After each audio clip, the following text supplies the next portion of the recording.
Hello. Can you hear me?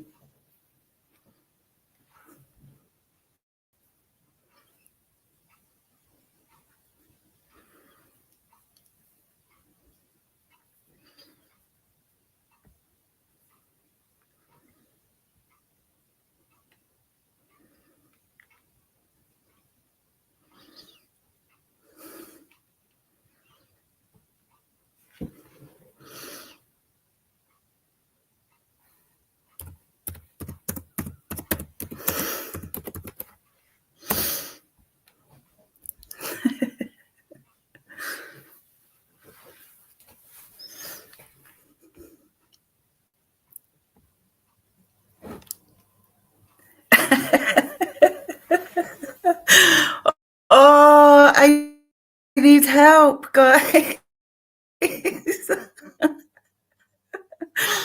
Oh.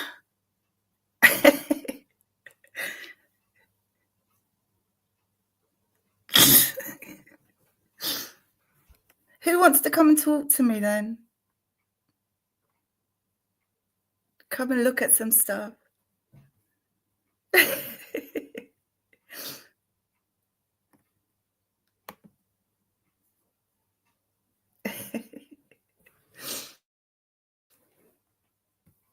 Hang on, guys.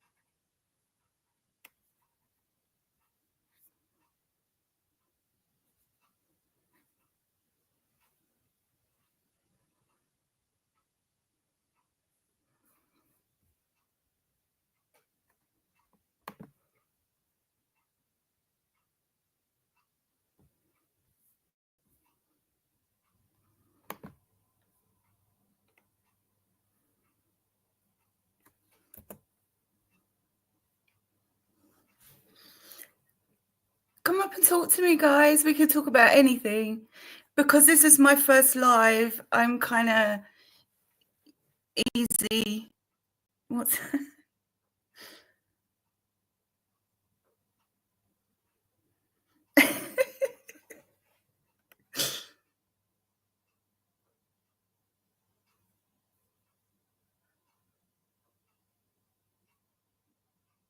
I'm reading your comments, guys. Oh my God, it is so nerve-wracking. I'm literally drinking coffee.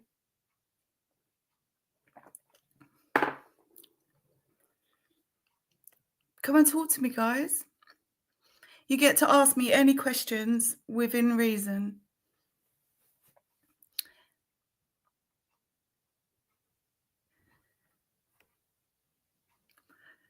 Ah, so many of you here. Did someone give me a super chat? Who was that?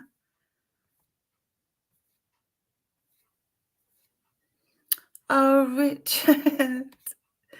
You're such a sweetheart.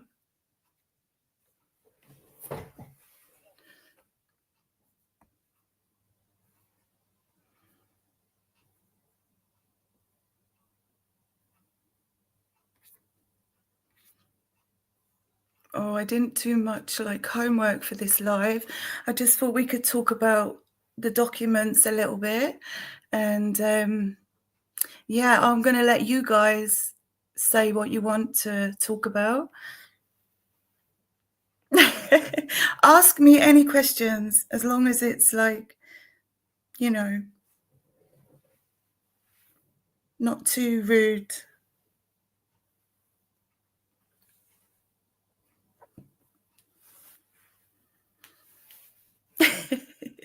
And thank you for all the birthday wishes, guys. And thank you all for being here. I appreciate you so much.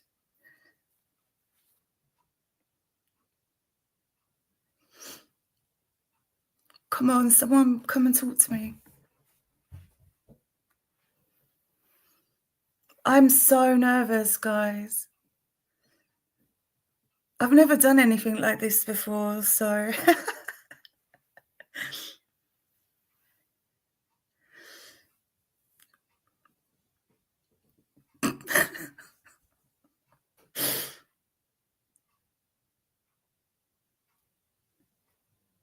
do we think Brent?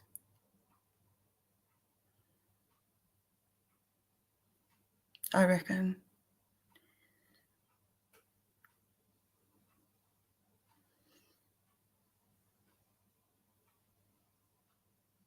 I hope you don't bite, guys.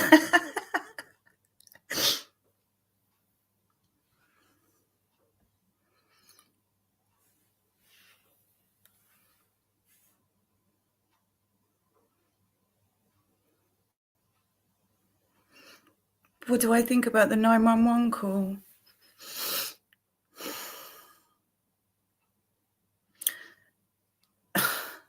Where to start, isn't it? It's well,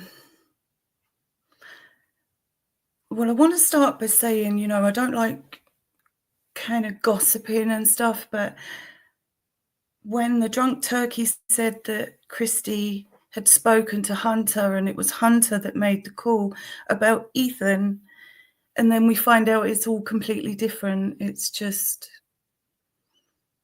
lies from the start, isn't it? And what was that 911 call? No one seemed to be that urgent with it, just passing the phone around, like there was no urgency. And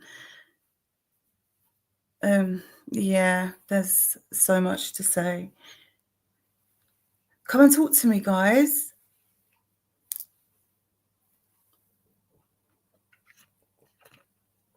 So many questions. I have so many questions.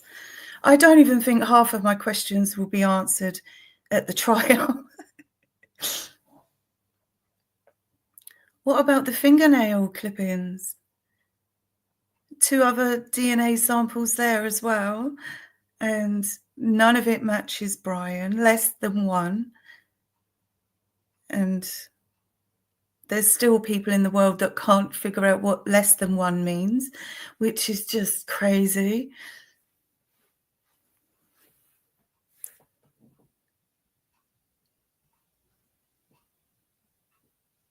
It is lies.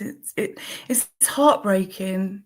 Like, I do try and have a little bit of fun with some of the crap we see and hear. It's terrible, but some of it you just have to, what is going on. But some of it you just, how is this even allowed? When I can't watch mainstream media anymore. I just can't. It makes me feel sick, guys.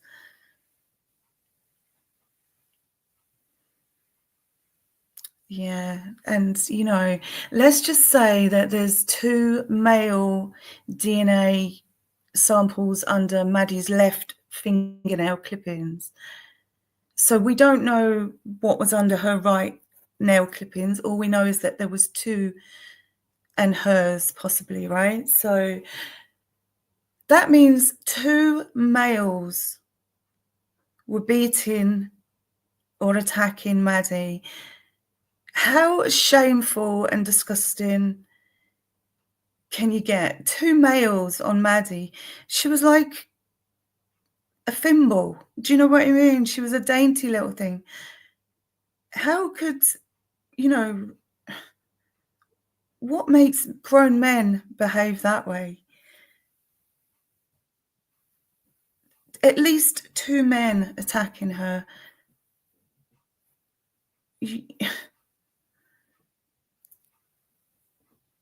Yeah, it's really sad.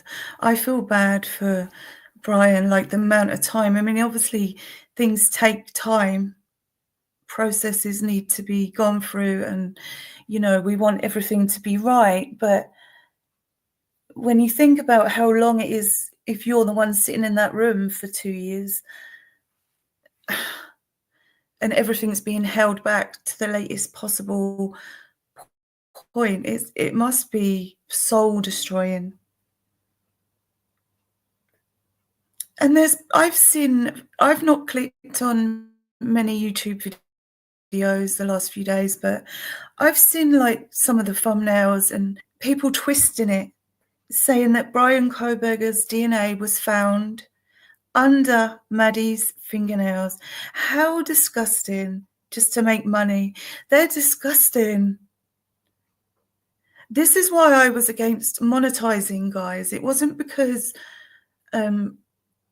you know, I didn't want to make it a job. I didn't need to. And obviously things have changed and now it's a benefit to me. But these people, they're just, the thumbnails they use, the clickbait they use just to get all those viewers in.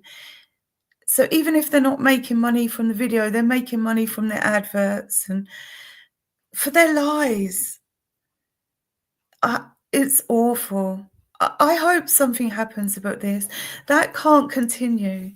If you're making this your job and you're telling people facts, then good for you. Do you know what I mean? But there's so many people just out for the money.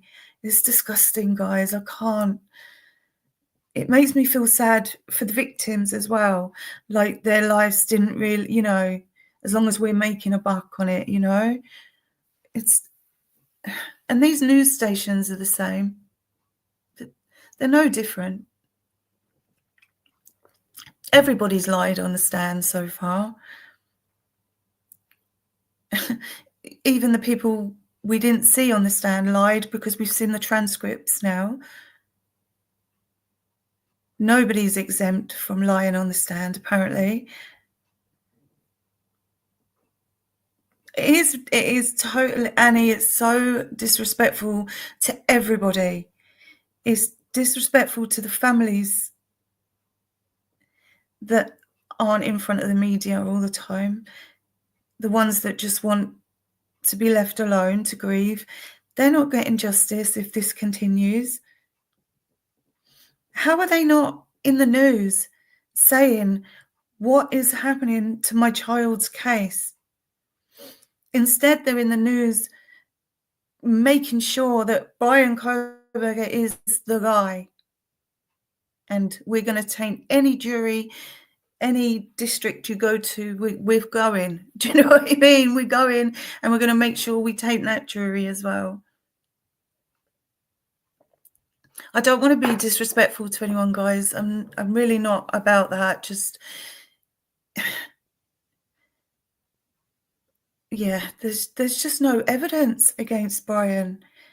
And these people twist it and yeah, I don't know what to say, guys. It's disgusting. The more we learn, the more disgusting it gets. And that's probably why it's been hidden for so long.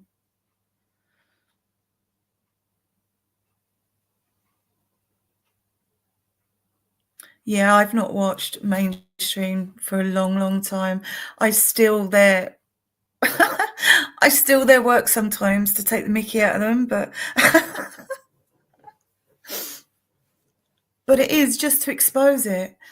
I think it's important that it's exposed for what it is.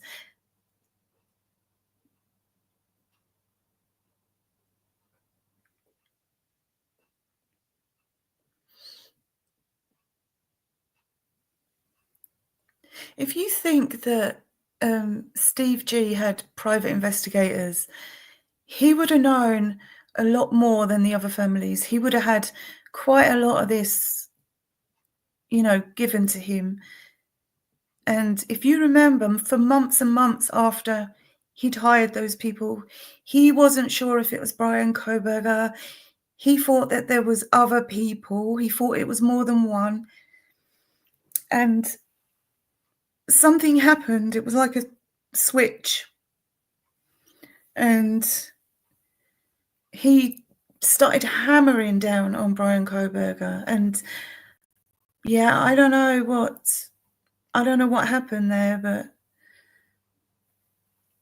but Because to this date, guys, and I'm being honestly truthful, because I do try and stay neutral, and it's so hard with this case, guys, because I've seen not one thing to justify Brian Koberger losing 2 years of his life so far. I haven't seen one thing that justifies that.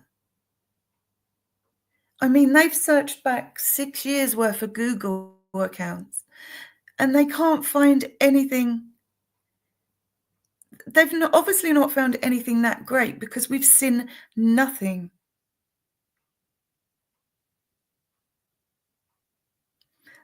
That's what I mean, Holly. Steve G's got to know. He's got to. He had loads of this information before us, and for months and months, he was adamant that this was more than one person. They thought it was people that the girls knew, because they knew what happened. At the start, they were more honest, but yeah, I don't know what's happened to them. And hello, everybody coming in. I was kind of missing for the first 3 minutes. So I've not got around to looking back at all the chat. Mystic Virgo, yeah. Yeah. It does make me wonder some of the stuff I've heard, and when I say heard, I mean in the background, some of the conversations, places like the grub truck, people knew. And I know not everyone thinks anything happened there, but I've heard stuff there. And then Linda Lane, some of the audio at Linda Lane, you can really make out the words, you know, without trying too hard. Some of it's really difficult to hear, but the stuff that I've heard is absolutely horrendous, guys. And I've always wondered if that's why there was a gag order as well, like to try and protect some of that stuff, but I don't know. None of it sounds like Brian Koberger.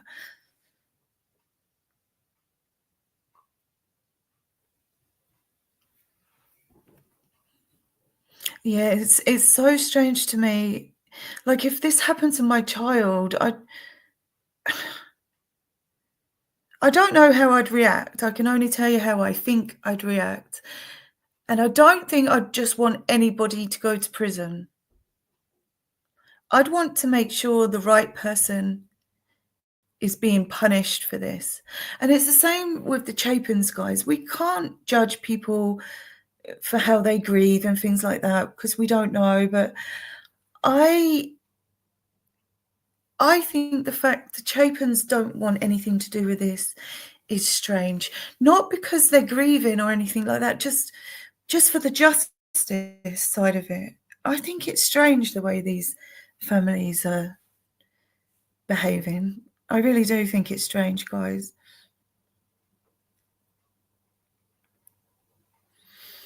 I know. I mean, DM was able to use her phone quite a lot, except for calling the police.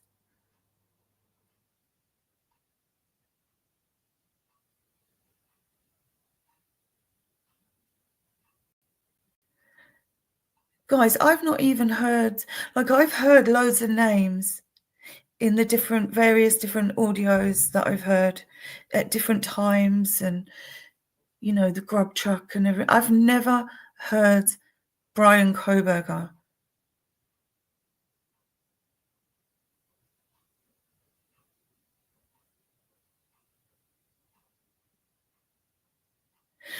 See, I find that strange.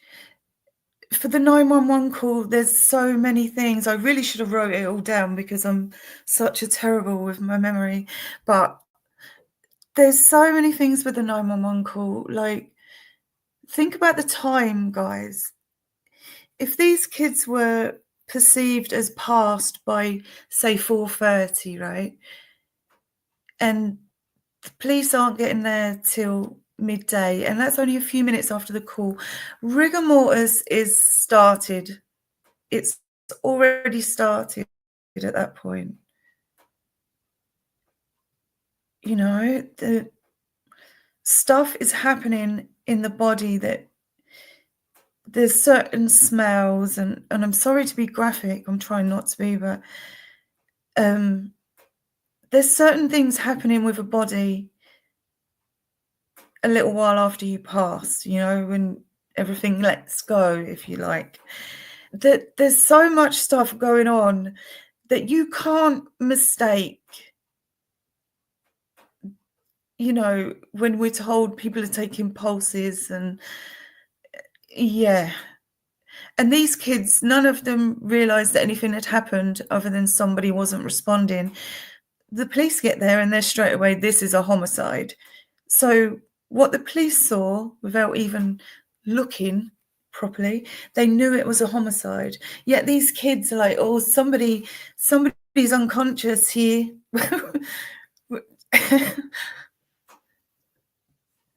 Yeah, the defibrillator thing was weird, wasn't it?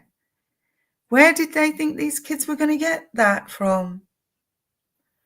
And why weren't these kids saying, that's not going to help in this situation?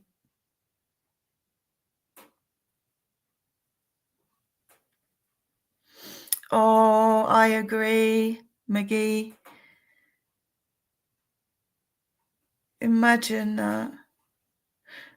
And I'm pretty sure I heard Murphy at Linda Lane, and I don't want to upset anybody, but there was a little time through some of the audio you could hear a dog whimpering.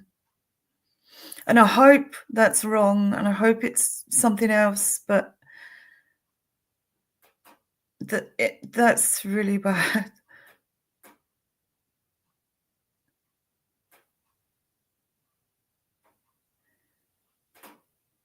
Yeah, I do think Steve is protecting something,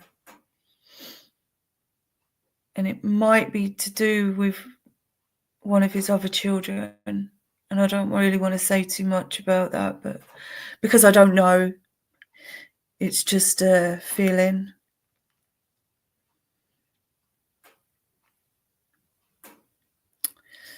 Yeah, it's pretty horrendous. I think this is so much worse than people realise. I think that's why so much of it's hidden. Because I don't care what side of the fence you sit on. This is no 7-minute crime. It can't be done, even 10 minutes. And then if you're saying that Brian Koberger, but not Brian Koberger, because the guy she saw only had one eyebrow. Guys.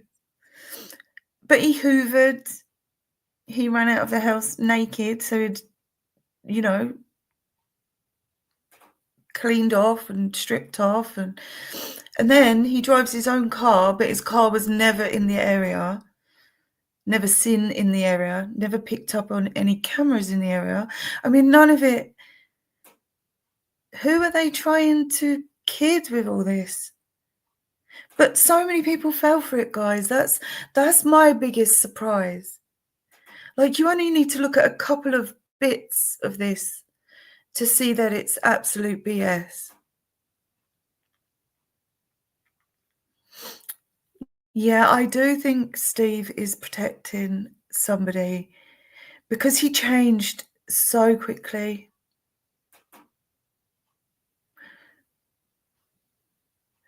And it's also the reason why I don't want to be like, I'll name people if I hear names and it's obvious in audio, like you can hear it. But other than that, I don't want to be running around naming people left, right, and centre because we're all speculating, and it's quite damaging just to, this person's involved, this person's involved. Unless I hear a name, I'm not doing that, guys.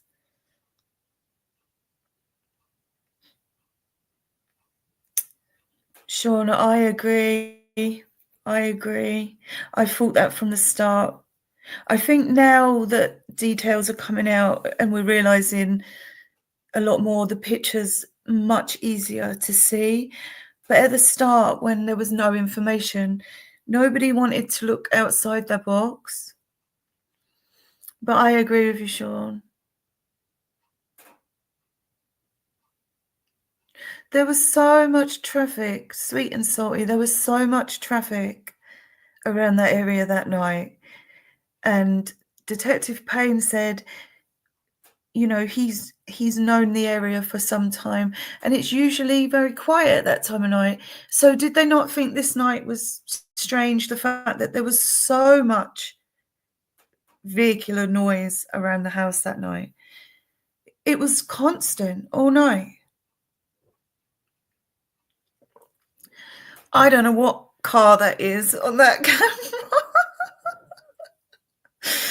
Guys, does anyone else think it looked fake, that car? Oh, maybe it's just me. Maybe I'm just like so done with this case.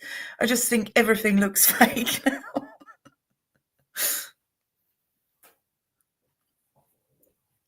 Yeah, it certainly doesn't look like an Elantra, does it? It's the wrong shape for a start. It's not even the right shape. But there are YouTube creators that will make it fit to be an Elantra, even though it's the wrong shape, because they cannot admit. If I'm wrong, guys, about something, I quite like being proven wrong because you learn from it, right? When people can prove you wrong, it doesn't have to be in a negative way. It can be constructive, right? But there are people out there that will not be proven wrong, even when they're wrong, right? See, that car in Oregon, I've got 2 pictures of that car, and one of them, you can literally see the blood all inside it. And then the next picture they came with was a similar angle, but the car was completely cleaned. I don't know if it's the same car or 2 different cars, but I've got those pictures.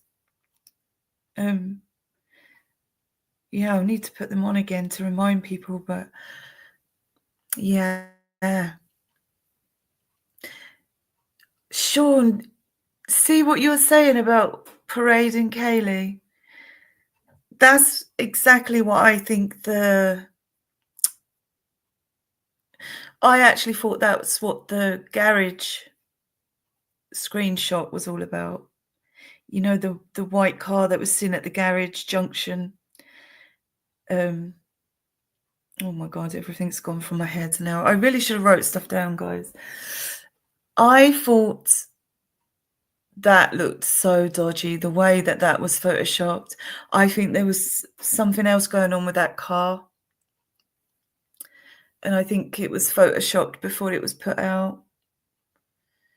I think that car had a big part to play in this. And to do with what Sean said. I think that car had some red stuff on the front of it. And I think that's why it was all so blurred and didn't make sense. And again, there were YouTube creators out there trying to make that car fit Brian's car. It's not the same car, guys. There were a few different cars rolling around that night. And it makes you wonder, with all the traffic cams and, like, why weren't any of the drivers identified through camera images? Why was nobody identified? Guys, I don't know why I think this, but I think there's a big possibility that people were driving around in masks or some sort of face coverings. And it is just an opinion. I have absolutely no proof of that, but because people would have been identified by all the, you know, cameras, traffic lights, things like that. They would have been seen. So it's weird how nobody was identified through any cameras.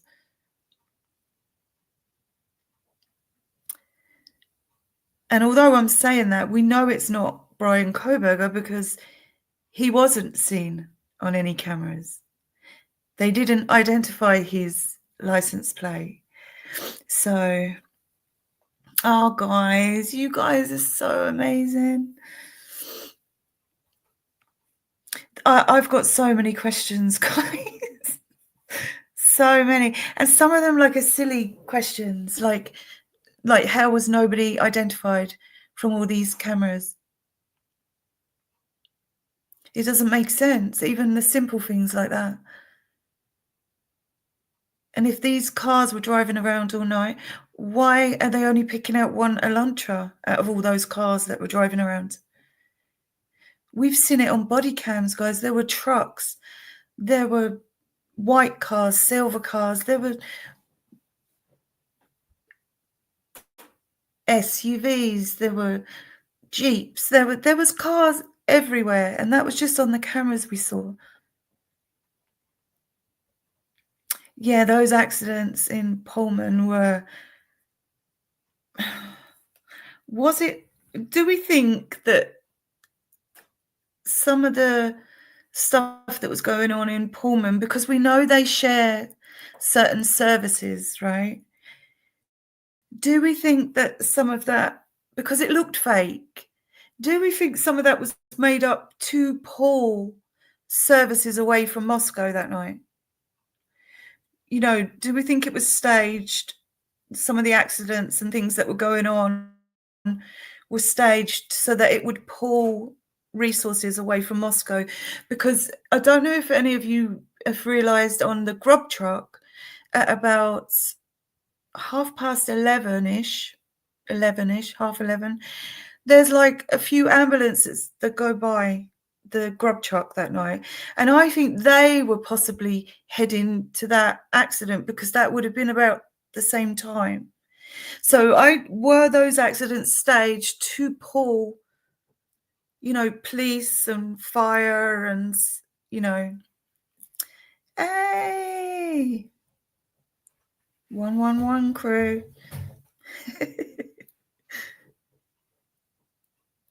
Yeah, it's so strange. And it does seem to all connect if you have an open mind.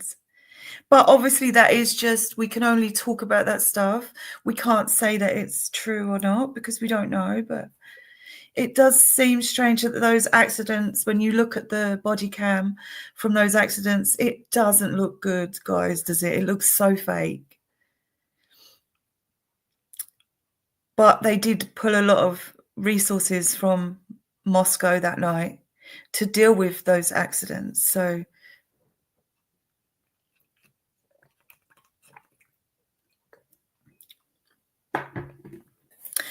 yeah, there's so much going on.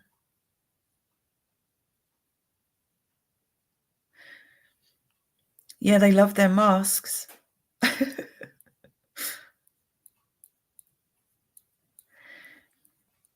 Yeah, there were people like in yeah, there was weird people at the grub truck, right? Sorry guys, I'm reading the comments as I'm going along, trying to.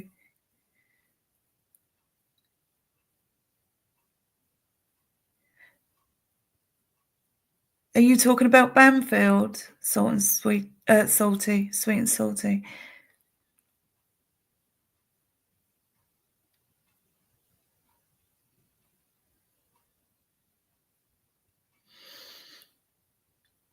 Yeah, this whole thing is scary because if those accidents were fake to pull resources from Pullman and Moscow, you've got to think when the crime actually started, because that was at what, 11:30. So if that was some sort of cover to pull resources away from Moscow, then the crime started a lot earlier. Oh, Holly, thank you so much. Oh, guys.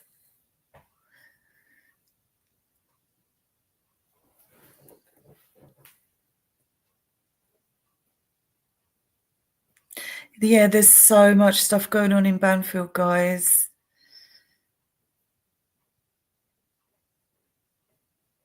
Something definitely spilled over into Taylor.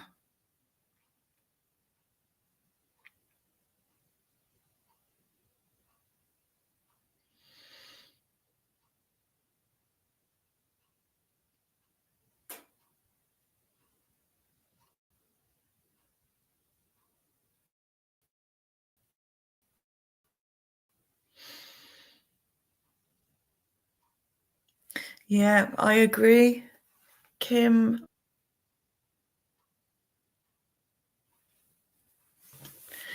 And without naming people, I think these were people very close. But I do think, guys, that maybe some hiring was done as well. You know, certain people don't like getting their hands dirty.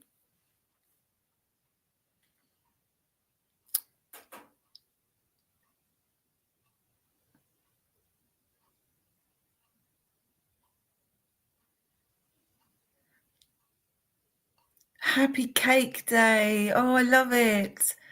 I haven't got any cake.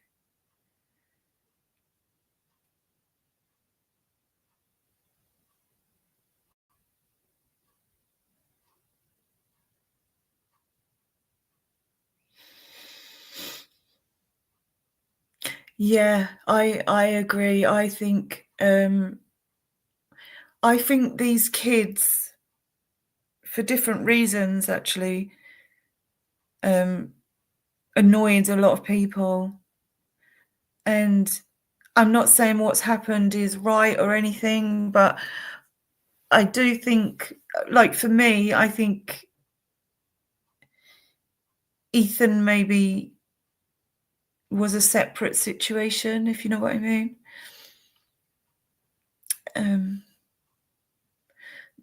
I've never thought this was a 7 to 10 minute crime ever.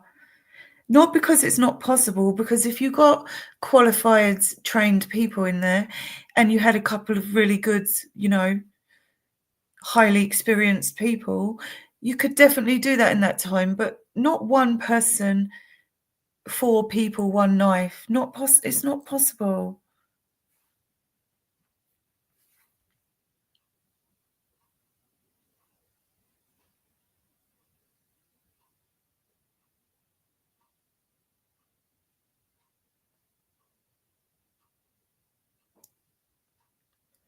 Do you think, Sean?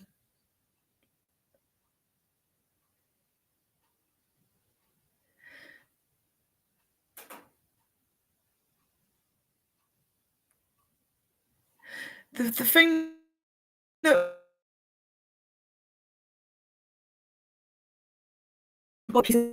any statements, his mum comes out and says it's nothing to do with drugs and there's no weird love triangle. I thought that was a strange thing to say.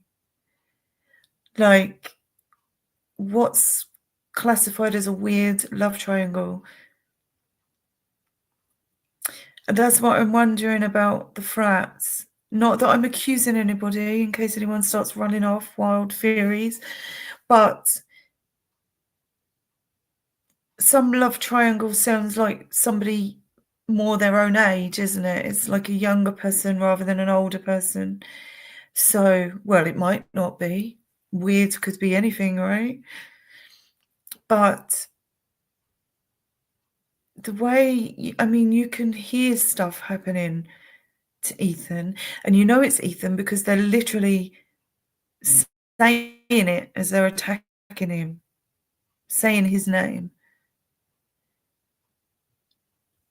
But it does seem different. I don't know why. We need more facts, obviously.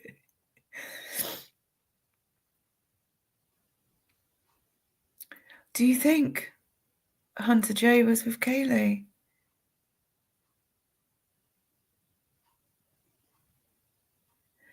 Yeah, it's weird.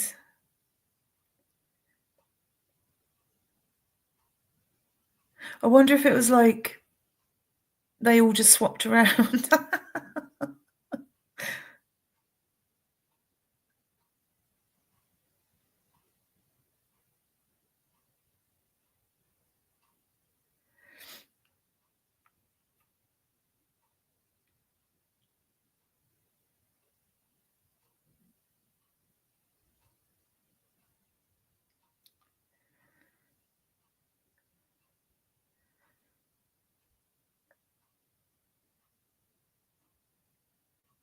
Holy shit.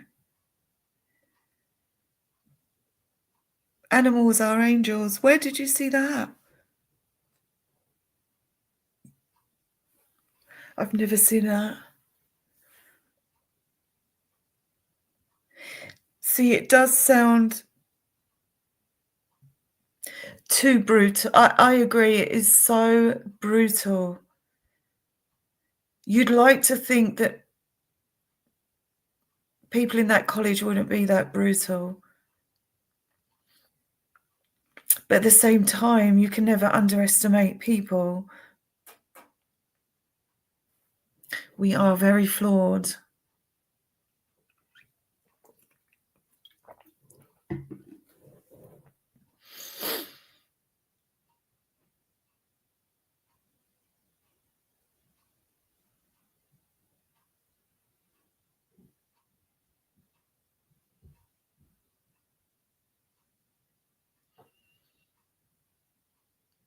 Well, I heard somewhere that Emily was possibly one of the roommates because she was there and her and Hunter were there on the 911 call. It was Emily and Hunter, but it was apparently Ethan's brother and sister that were called over in the morning. So were Hunter and Emily already there?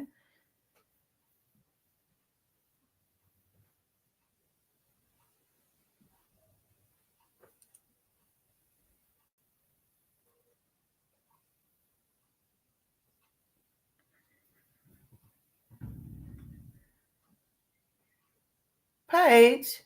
Yeah. What are you doing? Ty said he's here. Ty? Oh, hold on, guys.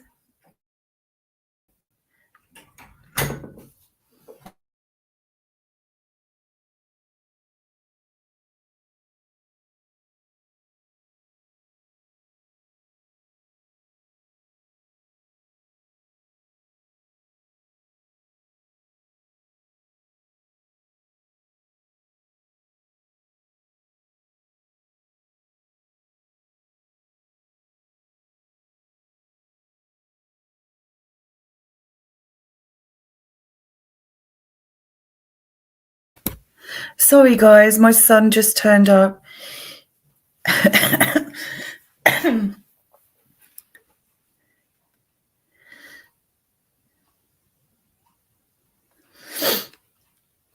Ah, thank you, Annie. Enjoy your dinner. Thank you for being here. Oh.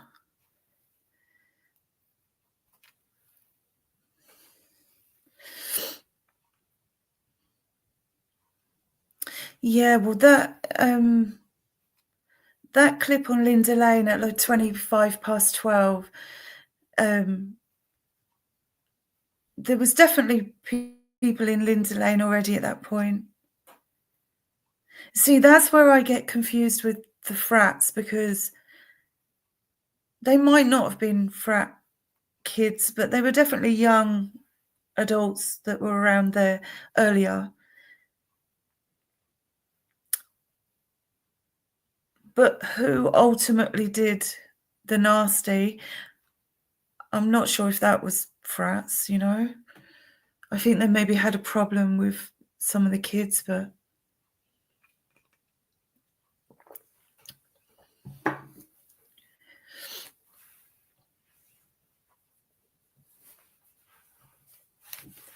Oh, guys, I'm literally just reading your chats and trying to... If anyone wants to come up and chat, you can. You're very welcome to. And you don't have to completely agree with my theories. I like reading all the comments because everyone has different perspective. So you're welcome to come up and have a say. I'm not going to stop you. As long as we're being respectful, then that's fine.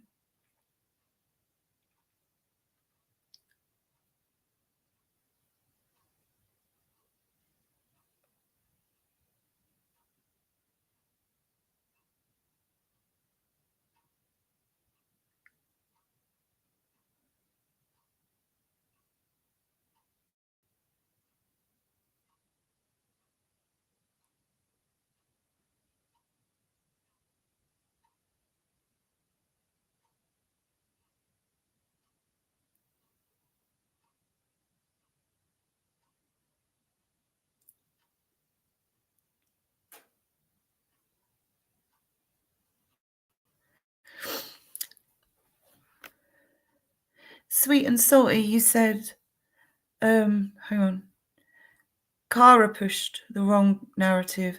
Do you mean Zana's mum, Kara? Or do you mean me?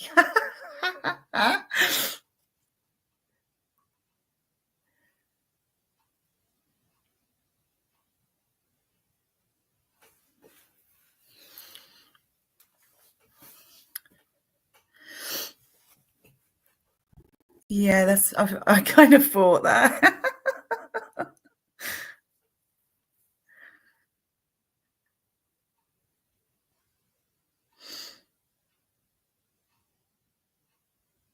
Yeah, there's so many.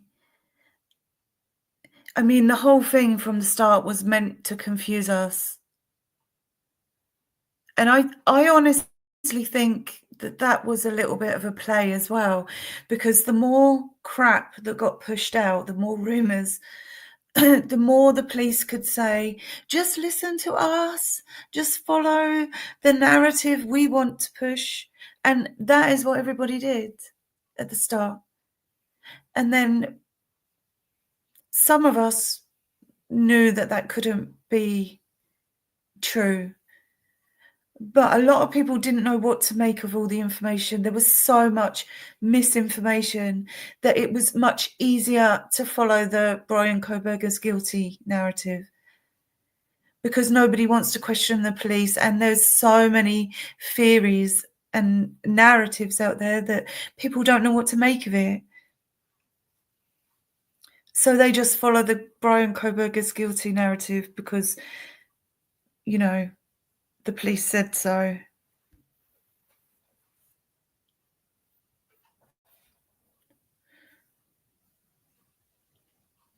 Yeah,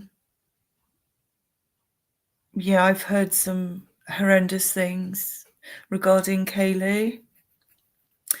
And I think when Steve suggested that Kaylee was possibly the worst affected, and as much as we've heard horrendous things about what was done to Ethan as well. I mean, if you think, guys, that just those two, just Ethan and Kaylee, would have took much longer than 10 minutes, right?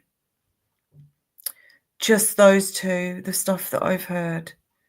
And when I say heard, I mean actual audio that I've listened to. Guys, I don't know if you remember, just over about a year ago, I had to take a little break from this case. And it was around not long after I was working with all the audio on Linda Lane. And that is why I had to have a break from it, because some of the stuff I heard on there, I can't even tell you guys on here. I'd get banned, I think.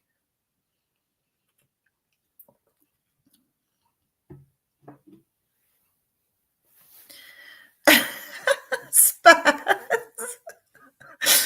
There is. Even Madison. There's loads of Madisons, loads of Ethans. Jacks. Jakes. And there's even Brian's. excluding Brian Kovac, and there's even Brian's.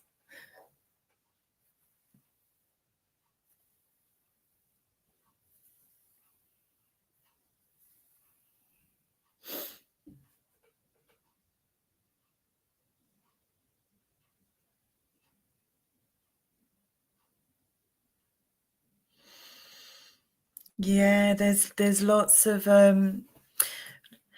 even people that weren't necessarily involved couldn't or wouldn't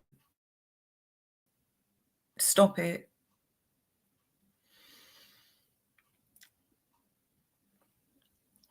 And you know, the Banfield runners, there's loads of kids running past. You can only see 4 in the actual light, in the actual silhouette of the light, but there's ones further, you know, closer to you in the dark. There's so many people. You can see all the shadows. And when the cops are up in the actual Banfield, when they first go and get the boys, and then they look back towards the house, you can see all sorts of shadows and things going on in those trees. Now, I'm not, you know, one to make, you know, a blob into something, but some of it is so obvious, guys. If your mind is open, some of it is really, really clear. And I think I'm going to add a few into my next couple of videos. I'm going to make some notes, and because it's so obvious there's things there, and it's so obvious it's been scrubbed and blurred. It's so obvious, guys. And I have put a lot of this stuff out, but I put a lot of this stuff out when I first started doing videos, and I had so much negativity. And then when I was hearing what I was hearing in Linda Lane, and then you've got certain creators who I'm not naming, but they come in and try and make you look like you're absolutely crazy, whilst they're telling you that Brian Koberger did all this, everything, cleaning and everything in 7 minutes. I'm not the crazy one.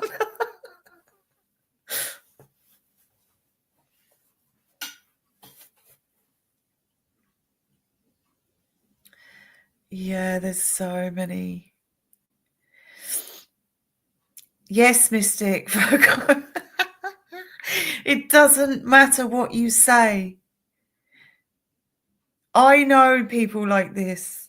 And there's somebody very close to me, actually, who I love dearly, but you can literally tell them, like, you can say the sky is blue. Now, we all know the sky is not blue, but let's just use this, right?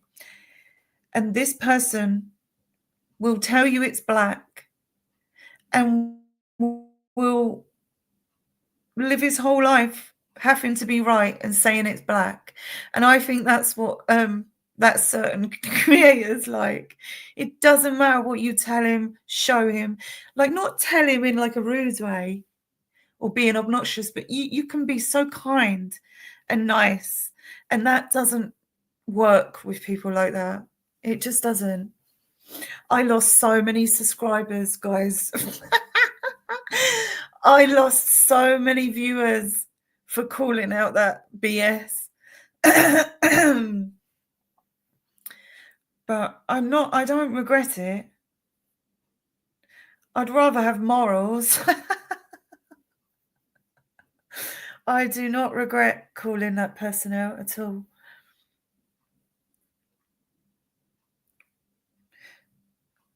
Especially when more of the truth comes out and more people can see for themselves.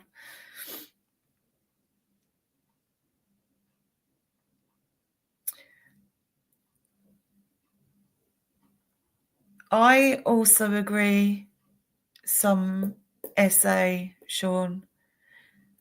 And like, I've not seen any of that, what you're talking about, like images of it, but I know the girls were there. And they tried to scrub it And it's such a bad job. All the scrubs in this case, they're so bad.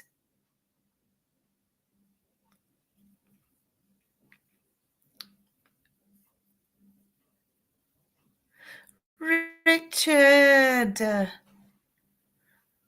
Oh, thank you so much, Richard. You are so sweet. I don't even know what to say. Thank you so much. I heard people talking about it, Jojo, on Linda Lane, and I heard stuff happening on Linda Lane. I hadn't seen any of it, and I'm not that fussed about seeing it, to be honest, but I heard so much stuff. Thank you, Richard. You're the sweetest person in the whole world. You guys are amazing. You're so supportive and kind, and you're always engaging, and you don't all think the same. You all have your own ideas, but we all come to the same conclusion, as in what's happened here. Brian Koberger could not have done this. It's just not possible. Even if we change the times, because some people might say, well, if you change the time, Brian Koberger could have been involved. Well, the first thing we need to remember is what Brian Koberger is being charged with is he is the sole perpetrator who went in at this time and was out by this time. And the only proof of that being the case is the girls' text messages. So we can pretty much say that that's a load of BS. Now, just because we change the time, it doesn't suddenly put Brian Koberger in the pool because we're changing the time. Brian Koberger still wouldn't have been able to do all this on his own, controlling 4 people, especially if they weren't in the house asleep like we were being told. I mean, all that was just to bolster the, one-man show theory. But no one man could have done this. So the fact that Brian Koberger is being charged as a lone perpetrator at that time, it almost has, those charges can't stick. Can they? They can't stick. Even if we change the times, it's still not a one-man show. So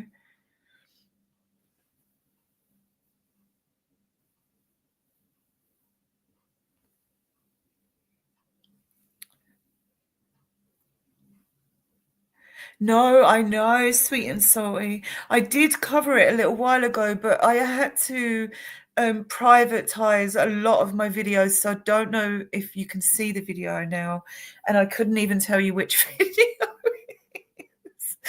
I'm not very organized, guys, and I'm going to try my best to be more organized.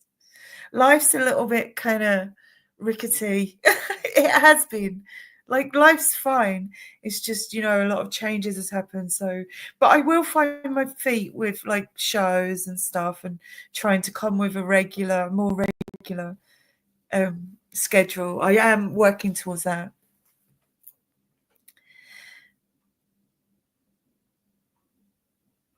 Yeah, Joe, I know. I actually pointed this out. I can't remember if the video's up, but what I might start doing actually, guys, is working with those videos and just taking out like the copyright stuff, like change the music and stuff like that on it, and then I can put the videos back out as public. But yeah, I read the PCA and I felt exactly the same, Jojo, that this was the bathroom door and Ethan was in the back of the bathroom and Zana was kind of half and half.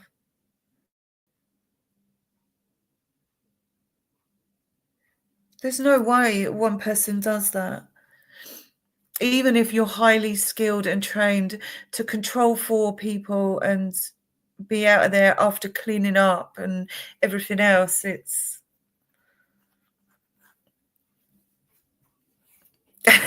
Holly. Oh, I get verbal diarrhea, guys, I swear to God. Especially when I'm like nervous. The anxiety kicks in even more and I'm just like blah.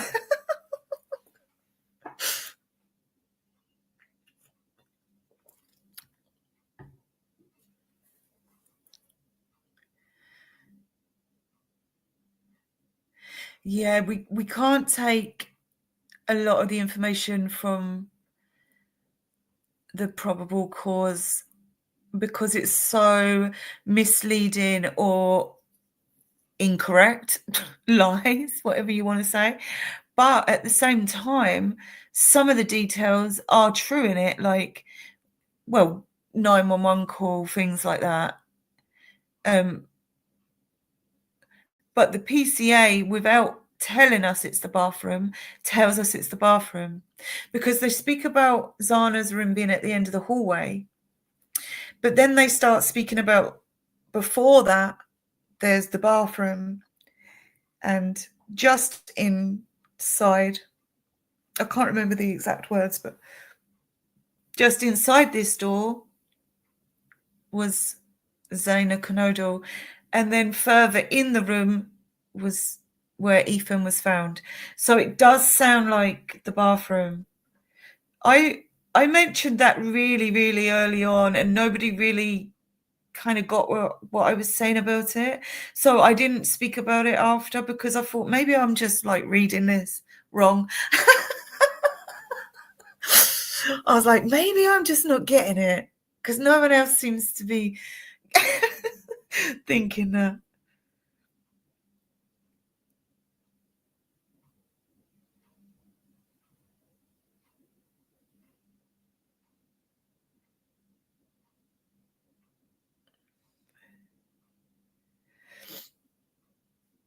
And if you think, guys, if you stood at those Linda Lane apartments and walked down the back towards the house, it's literally like a minute walk, not even. It's really not far. And if you had trucks and things like that, you could easily transport people around.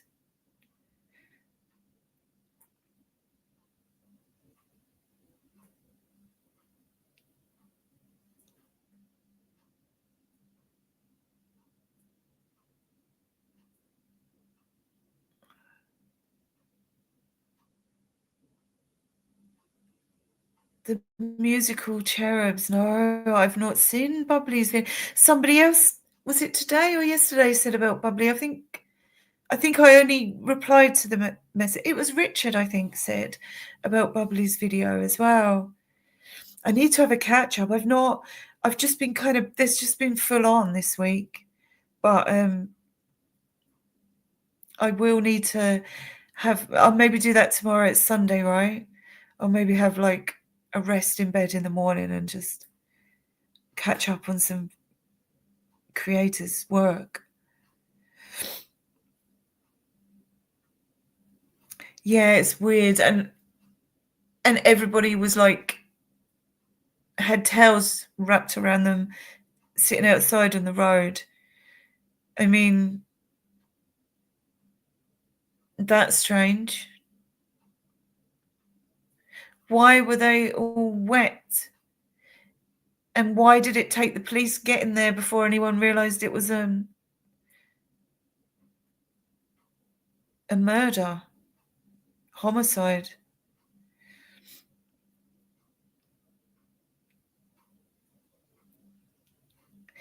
And it's telling, I think it's really, really telling, guys, that they knew it was Maddie and Kaylee without needing any prompt.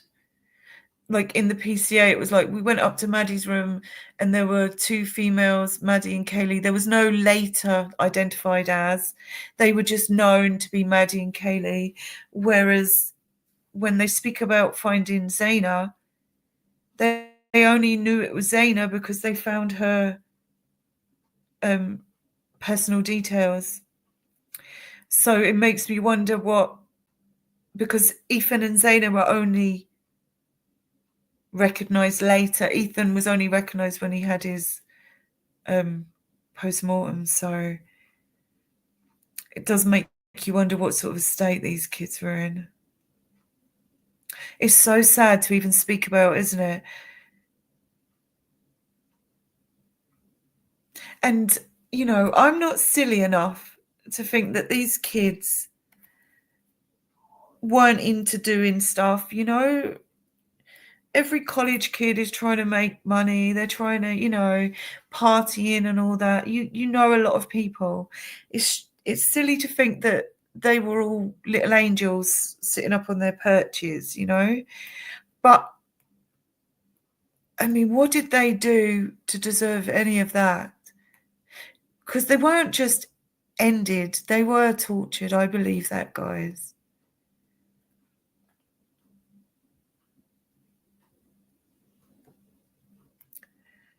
I do think about that quite a lot. Like, what made somebody retaliate in this way?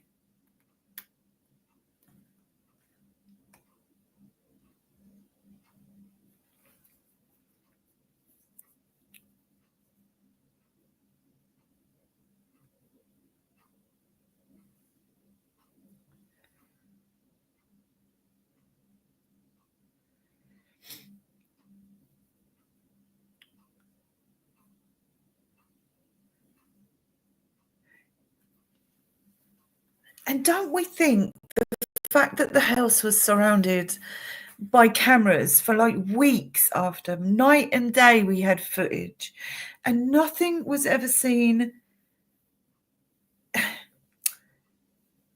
Like, they say they had 113 items of evidence, which 10 of those items were collected weeks after. Like, they went back and got stuff. But all the furniture and stuff just went into U-Haul trucks.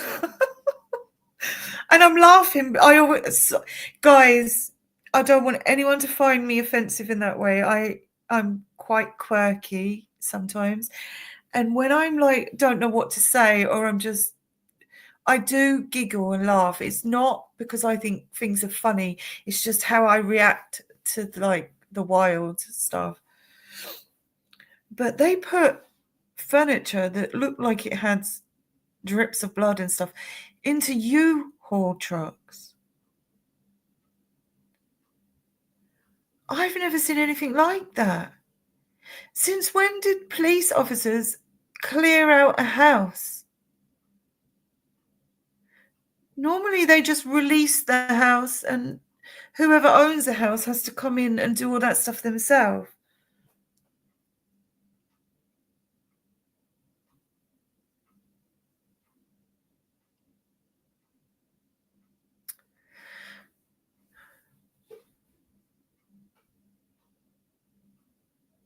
God.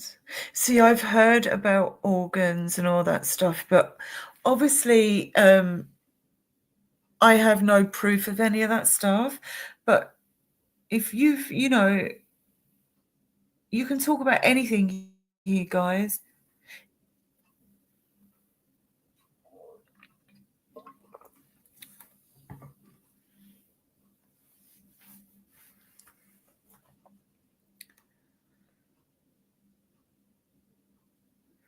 It's so crazy, guys. I actually think I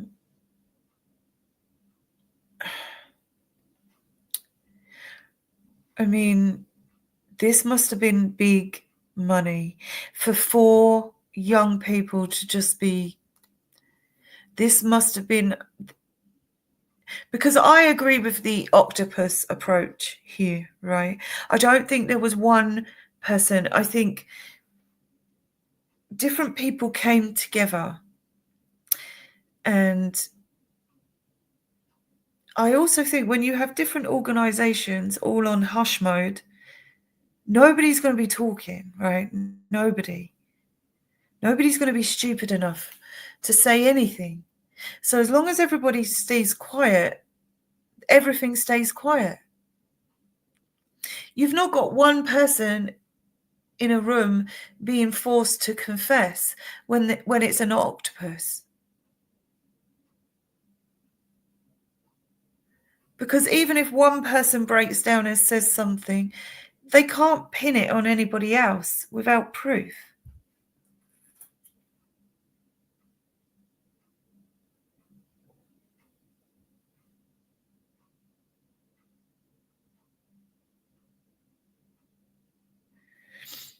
Yeah, the U-Haul trucks do not make sense. And then when they went in and got the blood-stained mattresses and whatever else it was they took out of there, the stalls and stuff, they just chucked them in the back of their own trucks. I can't believe that, guys. Because wouldn't you be worried about, getting all this stuff in your own personal truck? I wouldn't want to be carrying that kind of stuff around in my truck.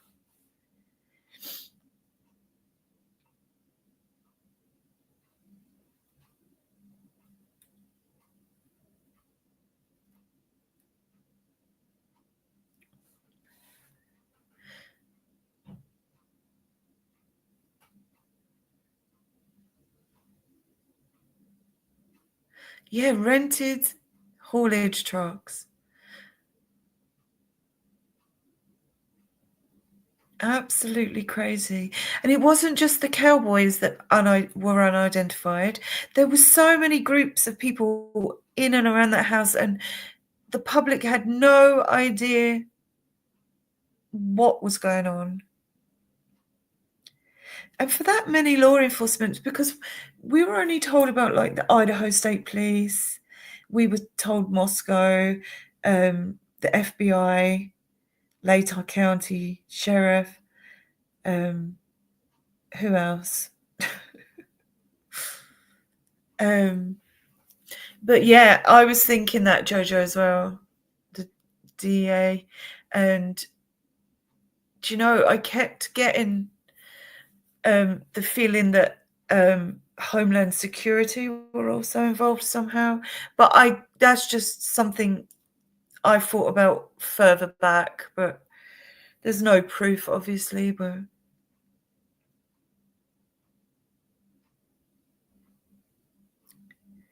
I have a feeling, guys, I'm going to give you a little tiny bit of a theory, and I don't really like doing that too much, but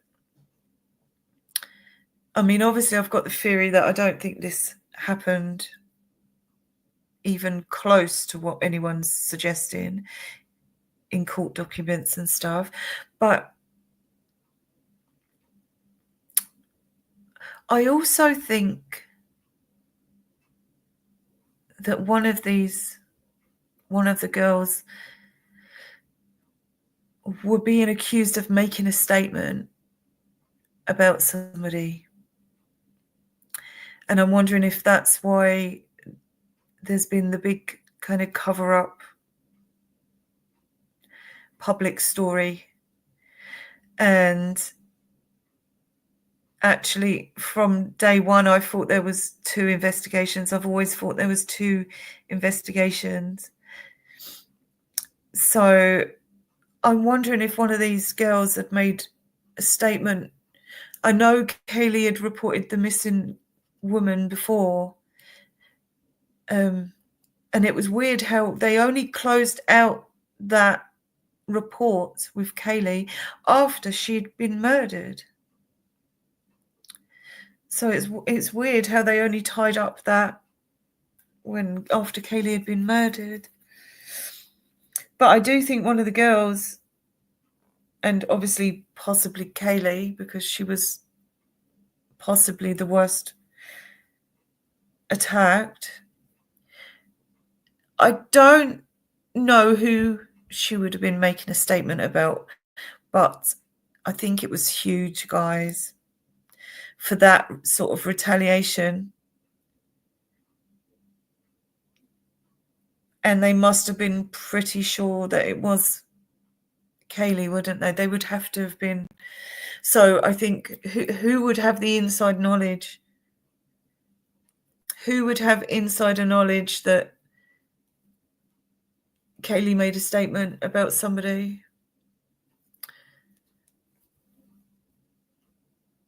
I keep getting the feeling that she made a statement against somebody that had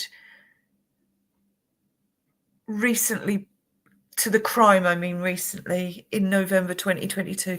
Recently before that, had possibly been arrested for something, or, you know, I think that she'd made statements about somebody. And I don't know what it's about. It's just what I've always thought. And I've not spoken too much about stuff like that, guys, because it's hard to put stuff like that into videos when you don't have any proof. You know, it is just theory, it is just speculation. I can't back any of that stuff up, and that's why I don't like doing it too much. You know, when I'm doing my videos, I prefer just to use that time, kind of try and be constructive. But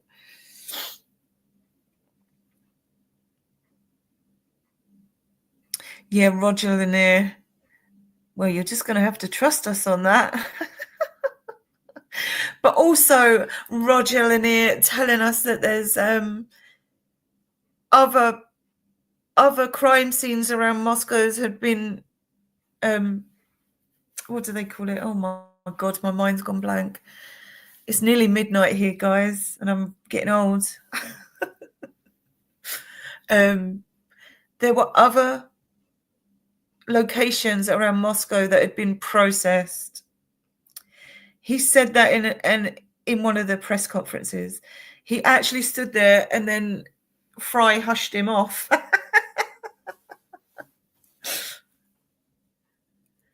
Yeah, that was Lanier that said other crime scenes around Moscow's had been processed. And he never went on any press conference after that. I don't think. I think it was kind of videos after that time, guys. And he never looked happy, did he, in the little recorded videos he did? They were probably like, you talk too much, Roger.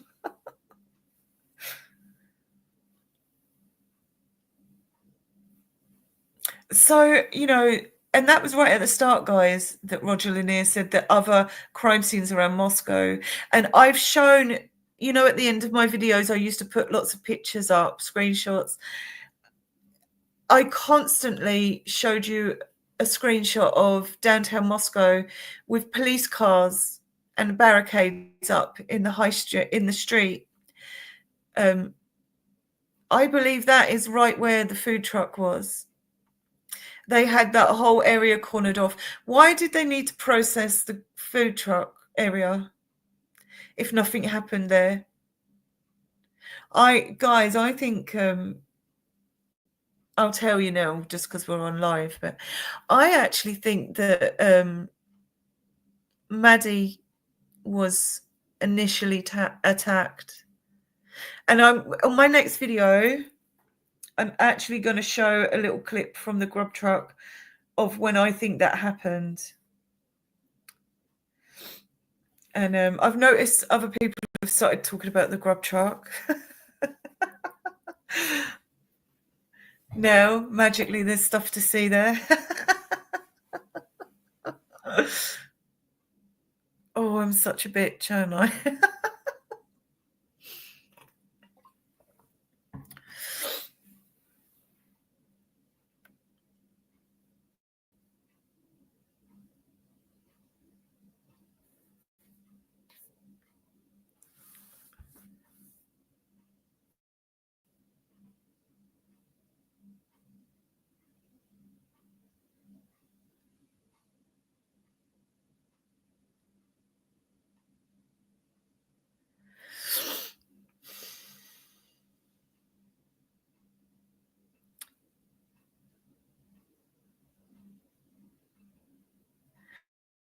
Yeah.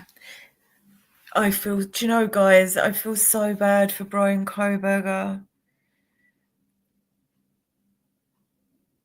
How could you sit there quiet for all this?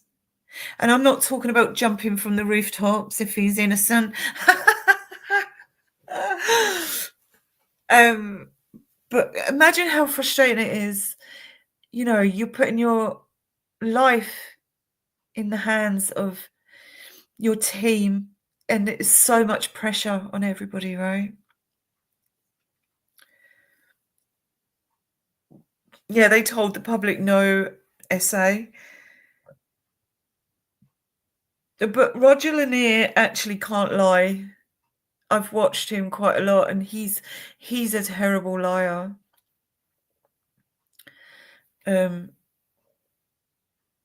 There's lots of things they said didn't happen that did happen.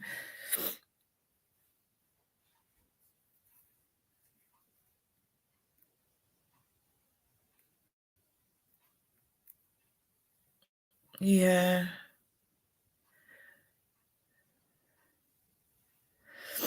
I heard some audio that sounded like at least 2 men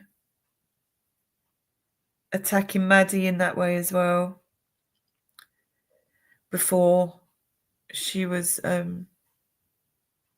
finished.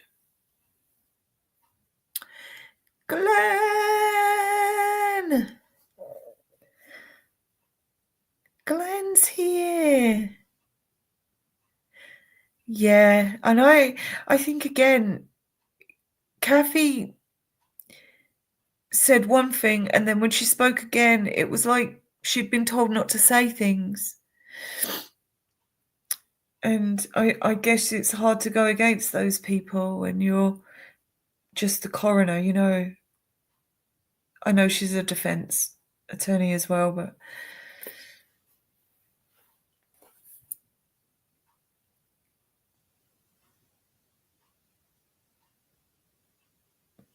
yeah, musical. See, I also understand that there's going to be things they don't tell us because they're protecting their case, right? We all know that. We're not silly. We know there's lots of reasons why we're maybe not being told everything, but it's the way they've gone around it. It's the blatant lies. It's not it's not them just twisting things to try not to expose everything. They don't want to give their whole case away, right? But they lied in the probable cause. They actually lied in the press conferences. They've lied on so many occasions. And when you think these people are in charge of putting criminals in prisons, and they find it so easily to lie, this is also another reason why I think, you know, is this real or is there another investigation and this is just the cover for that? I'd like to, maybe that's just me hoping that's what's happening.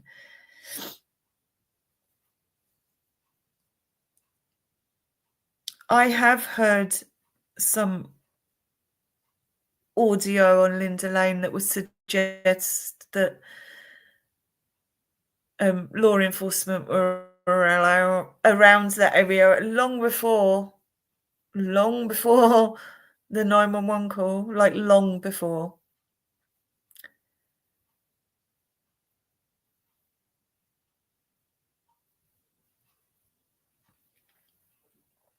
Yeah, and Catherine, it makes me wonder about, you know, another thing that kind of backs another investigation going on at the same time is the fact that if Kaylee was in fact the target for that particular thing, right?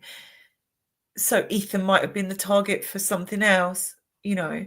But if Kaylee was actually the target for that particular problem, then it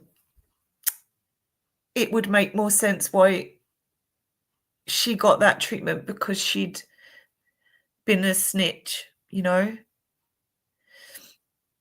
There's another investigation going on. There was all those FBI agents there. You know, there was a lot of things going on at the same time. So does that mean Kaylee had reported something going on? Maybe not in that area. Maybe she would report in something completely different. I can't even speculate on what she would have been reporting, but the fact that she was a main target kind of backs up why a whole investigation and all those 21 FBI agents were there before this even happened. They had about 3 FBI agents on the John Benet Ramsey case. They had 20 in Moscow, Idaho before this murder even happened.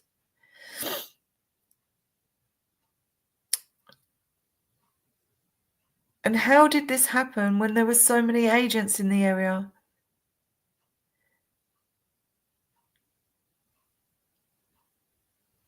I still also think, because we never saw any bodies I know this is so morbid, guys, I'm so sorry. But because we didn't see any bodies being moved, do we think the crime happened earlier and it was discovered earlier? And there was no 911 call at 11:58. The 911 call was earlier. And that's why nothing makes sense. And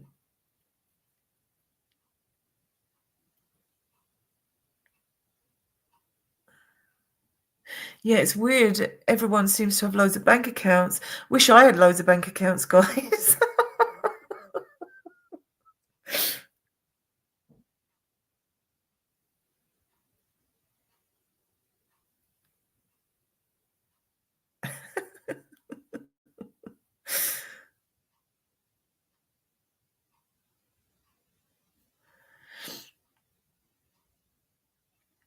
It's fine, Glenn. We're all just kind of saying how we feel. We know it's morbid. It can't be helped, but we're not trying to be disrespectful. We're just trying to get some sort of, I don't know.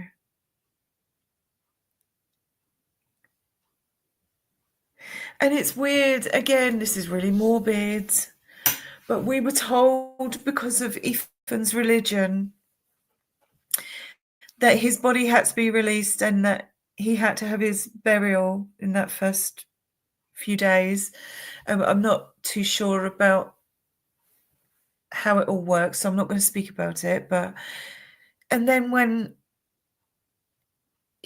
Stacey Chapman did an interview later on, she's showing that they had all their ashes made into jewelry and stuff. So he must have been cremated. So it's things like that, you know, that's the Chapins contradicting themselves all the time. Ethan was apparently Jewish, and there was something about his religion that meant he needed to be buried within a certain time frame for, you know, out of respect, you know, for his culture.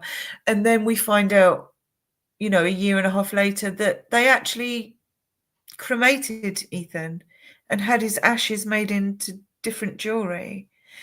And I mean, I don't care either way. It doesn't make any difference to me. But why would you lie about it? And that's another lie. I mean, there's just lots of things like that I've picked up over the last 2 years. And you just think, why lie when you don't need to lie? Because it stops you being able to trust anything somebody says.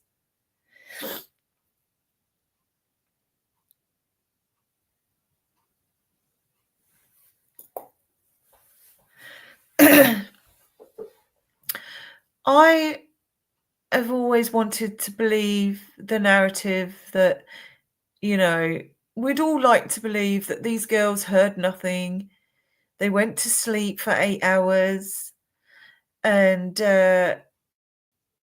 you know, they woke up in the morning, they didn't smell anything, they didn't see anything. They thought somebody had just passed out unconscious. And, we'd all like to believe that story because, you want to believe what you're told by law enforcement. But we know it's not true. So how can we believe anything that is said? When people start with the lies and then they have to tell more lies and dig more, it makes less sense to people that have any brain cells. BR, yes, very unusual. And that's why it made sense that Ethan, because first of all, they said Ethan had two different autopsies done weeks apart. At the start, they said he had one done he had it redone in December, and that made sense if he was buried and they maybe needed to, exhume him for more, maybe they missed something but then to find out he was actually cremated, it kind of takes a lot of those initial things off the table.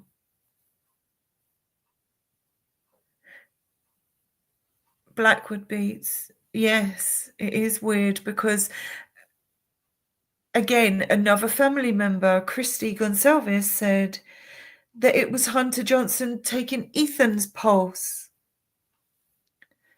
But why would anybody need to take anybody's pulse after 9 hours? Lots of horrible things are happening to a body that has passed in 9 hours. You're not needing to take pulse of someone that died 9 hours ago.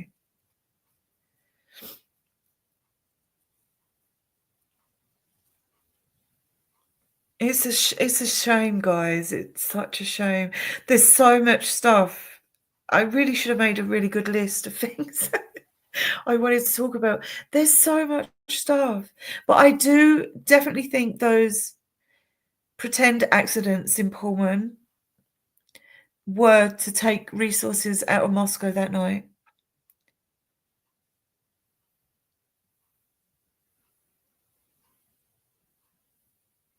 Because if you call 911 and all the resources in your local area are all at a scene elsewhere, you're going to be waiting a long time. Is that what happened with the call? Was it at a different time? They've reported it later. I don't know.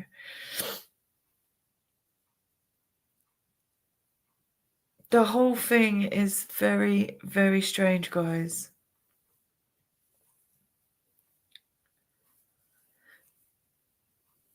Yeah, exactly. The first responder knew it was a homicide straight away. I think it was the horrific injuries and then what happens to a body, rigor mortis and all that stuff. Because the body, the once your heart stops pumping, gravity takes effect, guys. And you get blood pooling, discoloration and things when blood starts pooling. So you're not needing to check a pulse after 9 hours. So none of that 911 call or any of that makes any sense. It doesn't make any sense to me. That being released just gives me more questions. It hasn't cleared anything up. Hasn't given me any answers. And you think, right, these kids are all in university. Some of them are in their mid-20s, still in university, doing years of university, and not one of them has enough brain cells between them to realise that these kids have been murdered. I don't believe that. How can they keep telling us that these kids are so stupid they didn't realise they needed to call 911? I don't buy it.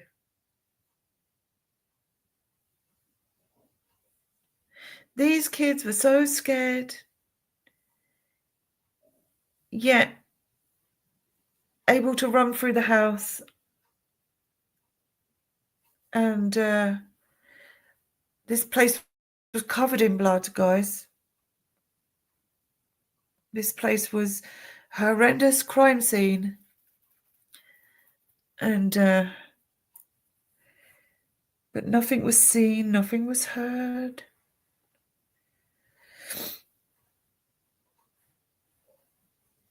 And what about Dylan's walls? What is that about?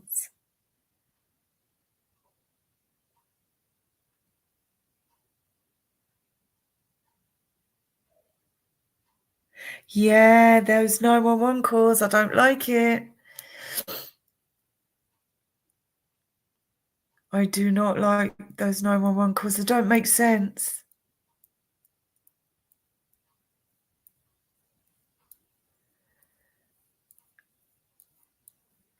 If you've got people that can be paid to do this to other human beings, or they are the entity themselves doing it because somebody's wronged you in some way, you'd be pretty scared, wouldn't you? If they can walk into a college town, city, if they can go there and have free reign to do whatever they want, nobody's going to be talking, guys.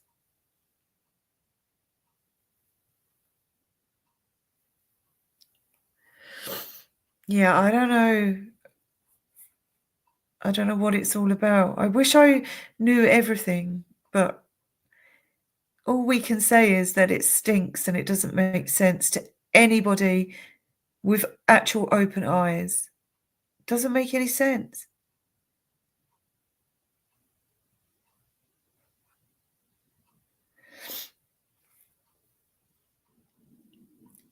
Everyone was wet. They were all sitting out in that street covered in towels. They must have been wet.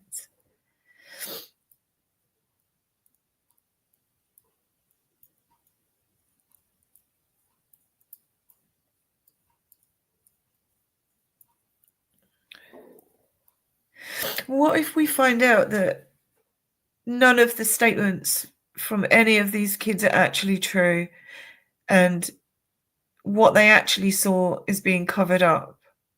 And that's why none of it makes sense, you know? Hello, Luna.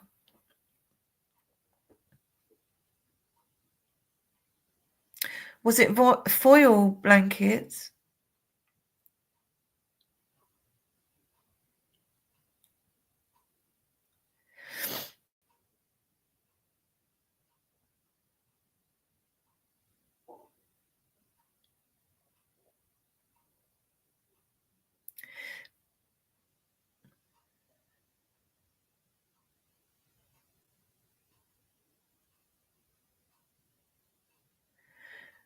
I thought that was an unmarked police car.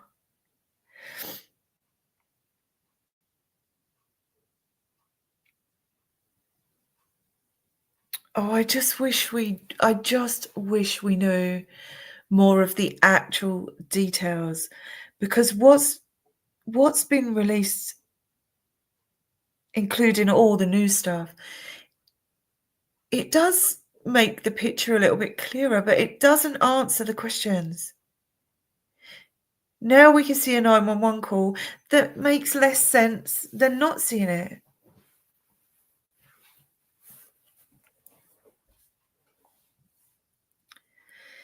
It's so strange, guys.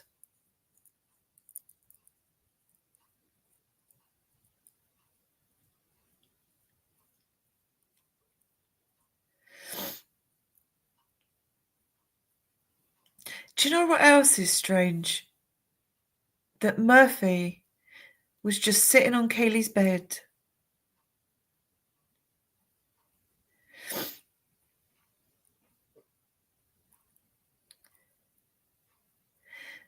Viviana has showed those receipts for the Moscow police car.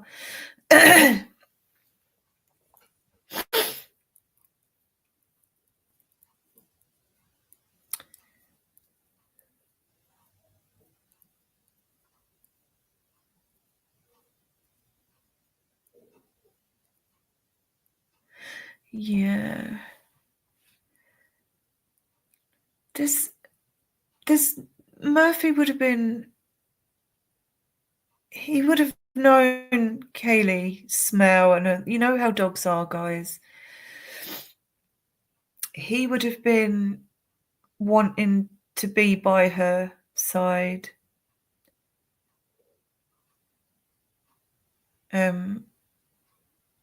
Dogs often, you know how they are with like grooming each other. Dogs, that's what they do. If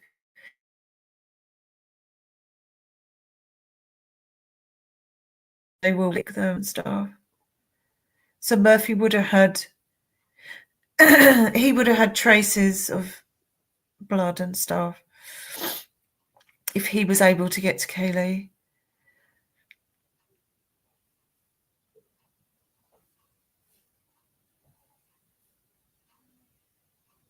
But I think, hi Viviana. I'm not saying hi to everyone. Please don't think I'm ignoring you all, guys. Even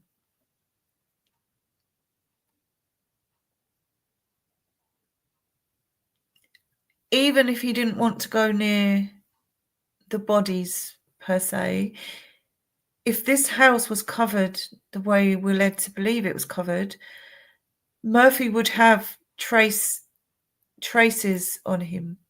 He would have had traces on his paws. Yeah, dogs are super all about their owners. Not so much in the way of protecting their owners, because there are certain breeds of dogs you get for protection because they're more easily trained for that, built for that, made for that. Murphy wasn't your kind of protection dog by all means, but he probably would have tried to go near Kaylee.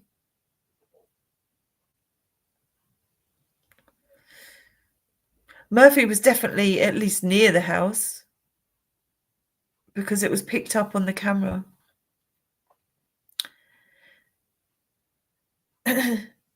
And at some point he must have been put back in the house. Unique. Yeah, it's so sad.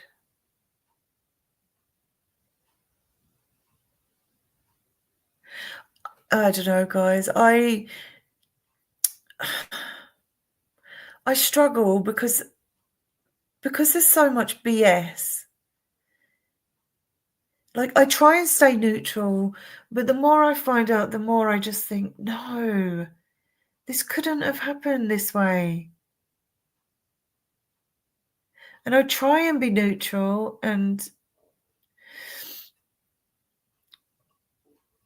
but it's so hard to stay neutral when everything points the opposite way than it's meant to.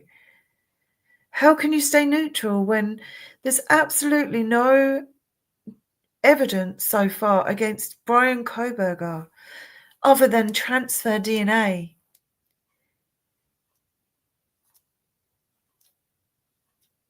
I mean, I'm no dog expert, guys, and I'm sure Vivian's right about, you know, some animals won't like to be around blood. Some animals are trained to be protection animals because they're more built for it, right?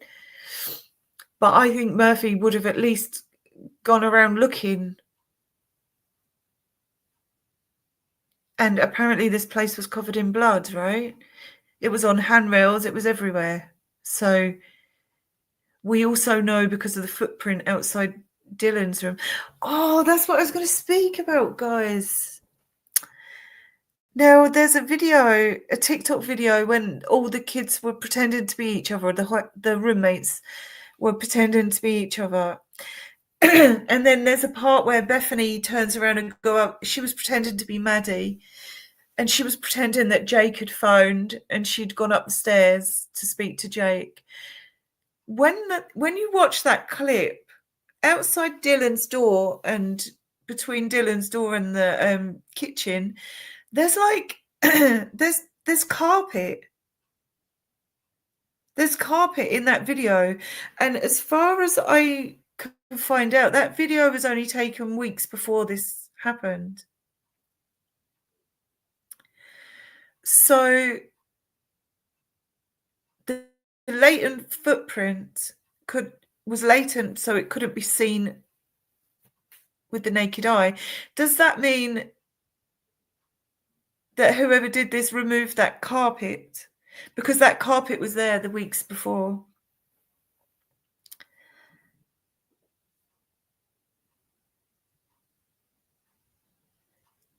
Cats are bastards, though, aren't they?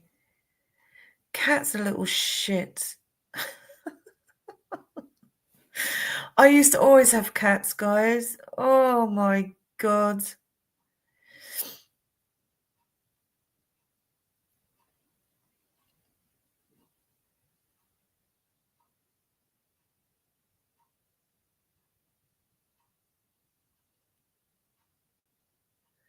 I prefer dogs to cats.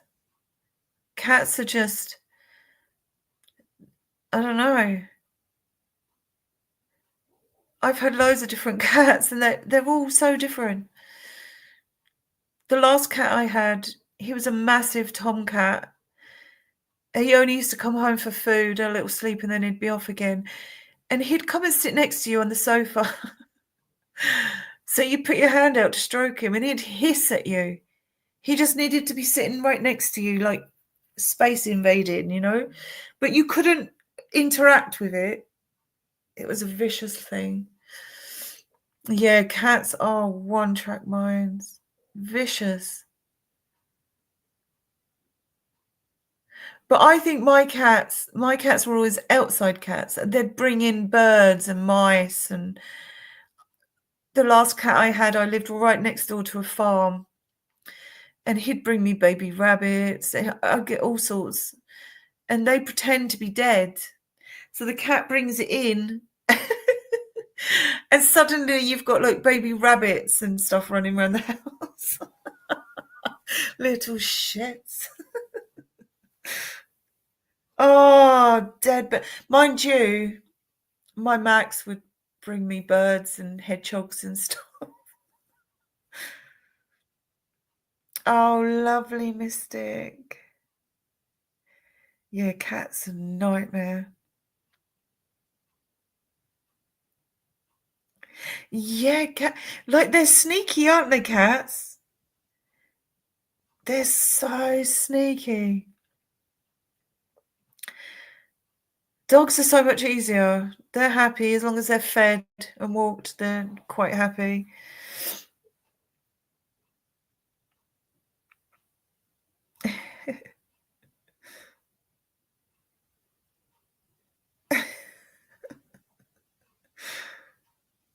Yeah, I've had a few hedgehogs brought to me whilst the dog is yelping in pain with his hedgehog in his mouth. Dogs are goofy. They're so smart in so many ways, but when it comes to playing, anything that looks like a game, oh my God.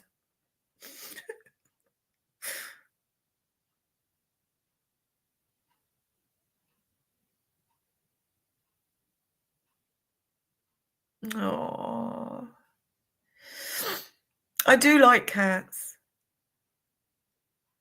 One of my neighbours has a cat, and it's so sweet, and it rubs up against your leg and pretends to be all cute, and then out of nowhere it just starts jabbing you with its nails.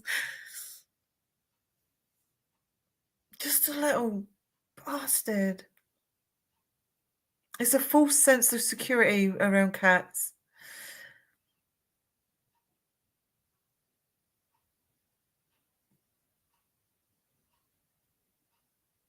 Yeah, Murphy at 1 year olds. Yeah.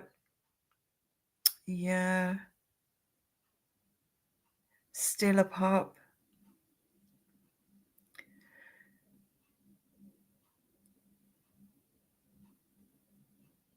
Very devious.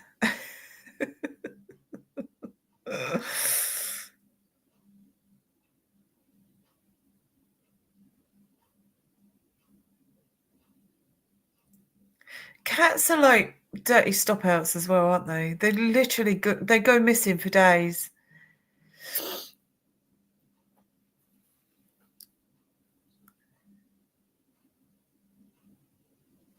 Yeah, Murphy looks too sweet, doesn't he? Murphy looks like, as long as he's running around in an open space, he's fine. He's happy.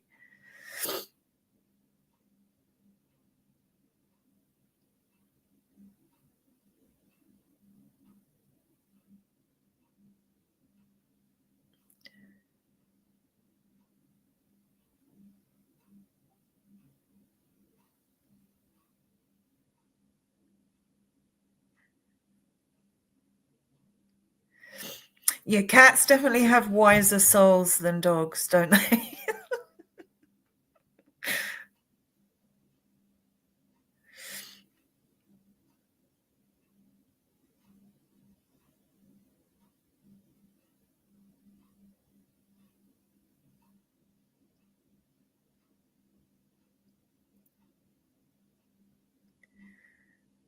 Oh, my cats have always been wanderers.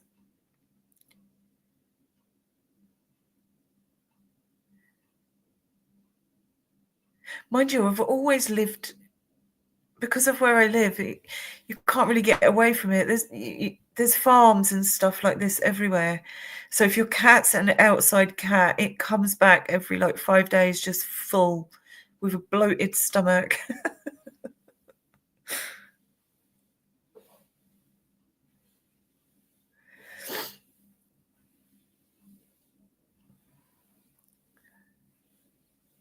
I do love dogs though.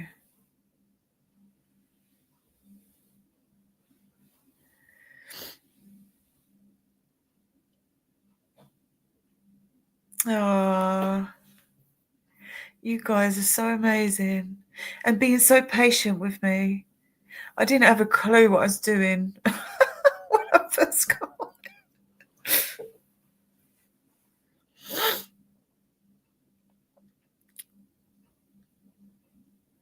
Oh, don't be sorry. I'm just glad you're here. We've not really done too much. We've just been talking shite. Just chatting, guys. It's nice. I will definitely get myself more organized for the next live. And yeah, I'll get stuff a bit more set up, and then hopefully I can get used to this a bit more, see what I need to do and stuff. And yeah, it's probably really easy. I'm just being an idiot.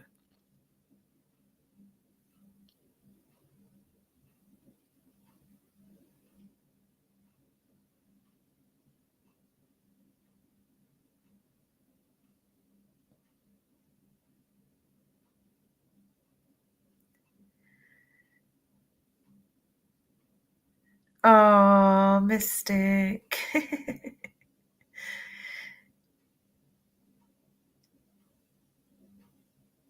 And the musical cherubs, all my aunties and uncles.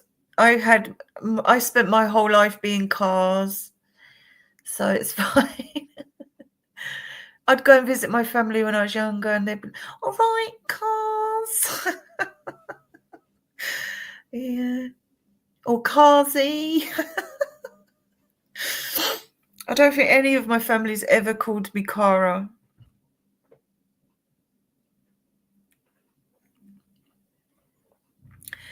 My dad, I'm 47 today, right? So for 47 years, my dad's called me Skip. And he'd come into my workplace going, all right, Skip. I'd be like, Dad, I'm at work. My name's Cara. Yes, I'm 37 now. It was my birthday yesterday. No, it's yesterday for me. It's midnight here.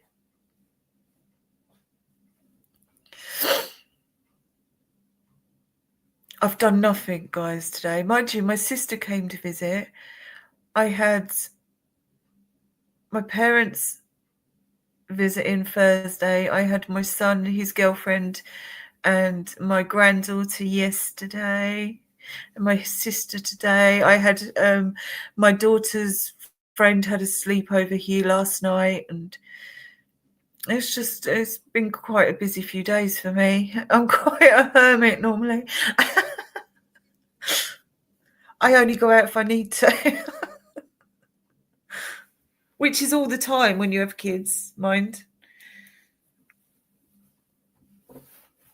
I'm like a hermit in my head.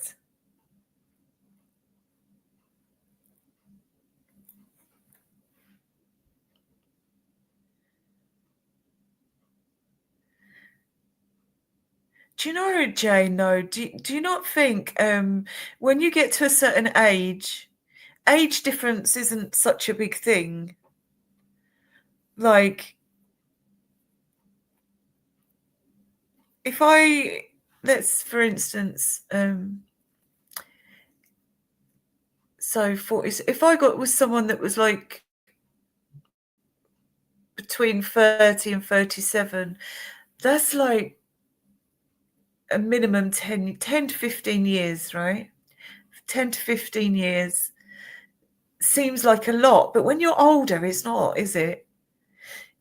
If I'm like 30 years old and my boyfriend's 18, that's weird.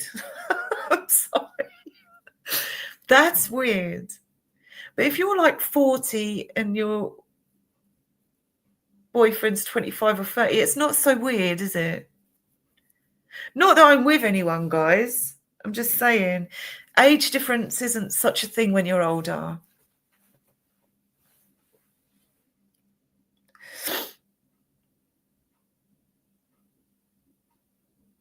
But the problem is, I think when you get to certain ages, you don't tolerate things as much. You're not as like I was kind of like a wildling in my younger years. Roller! Oh, I love being a nanny, guys. My granddaughter's so beautiful. Oh, I just love her. Oh, she's so happy. She's just such a happy little thing. What you talking about, Willies? A wildling.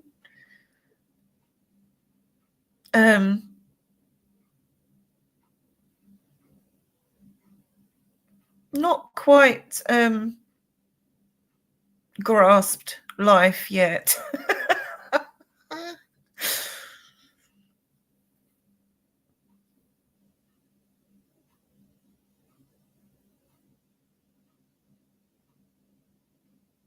Jane.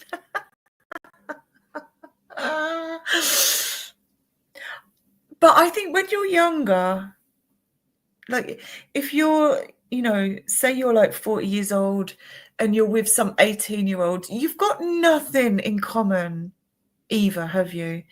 But when you're both over a certain age, say you're both over 30, you can relate a lot more. There's more things to talk about. And I don't really want to talk about my ex, but he was 10 years younger than me.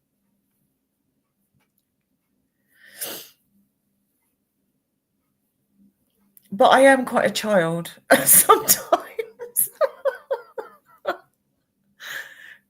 Gary Glitter.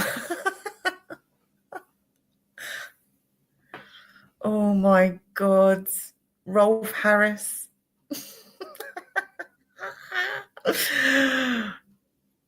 Oh, all our childhood TV programs when I when I was growing up, guys, in the UK. Every single TV program that I watched growing up, 20 years later, most of them are in prison for being absolute prolific pedos. It's mental.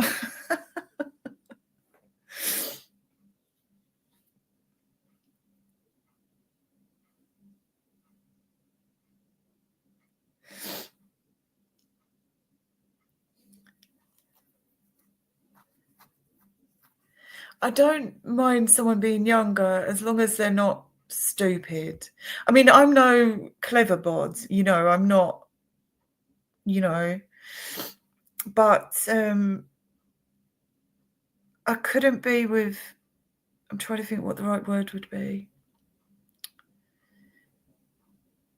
Someone you couldn't hold a conversation with because they're just talking about how much beer they're going to drink at the weekend, stuff like that. I couldn't. It's too much. I've got to that point in my life now where 10 years ago, maybe I could have been with that person, but not now. You turn corners in your life and you can never look back. Gary Glitter. Oh my God. Rolf Harris. Who else was it? What's his name? Jimmy Savile. Who else? Oh, loads of TV presenters. They're nasty. Viviana, see? She knows. 30's good because it's younger. There's a lot to be said about that. But also mature enough, right? Mature enough that they're not kids thinking about the next beer they want to drink. Prince Andrew. If we're going to go down that route, I have a list.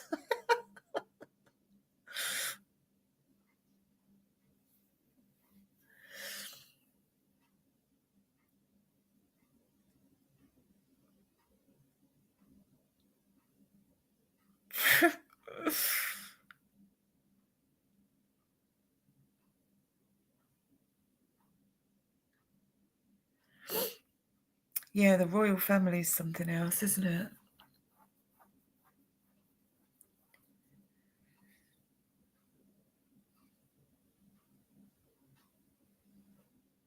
It's like the posh mafia, isn't it?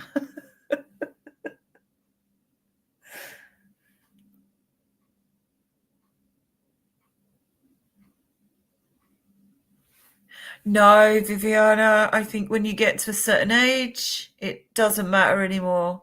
There's like a cut-off point where, well.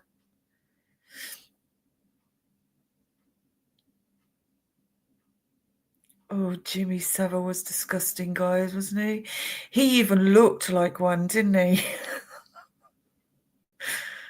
I mean, how did nobody know before?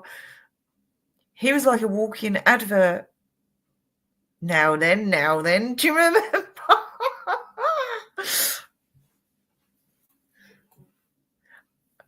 I've got to the point where I'm just concentrating on the funny stuff and I'm not reading all the comments, guys.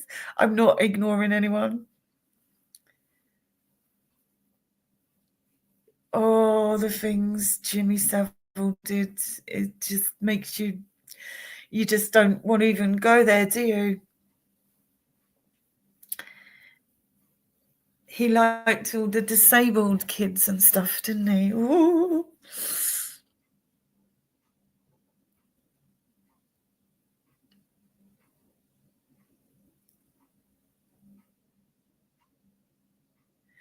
Yeah, Glenn.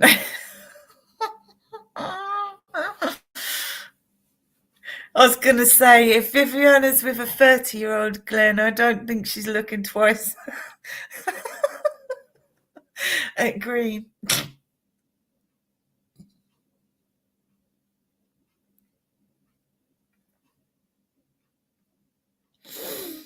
Oh my God, yeah, those times, guys, the 70s and 80s, right on TV for everyone to see, right? And as long as you worked for the BBC, you were safe and protected.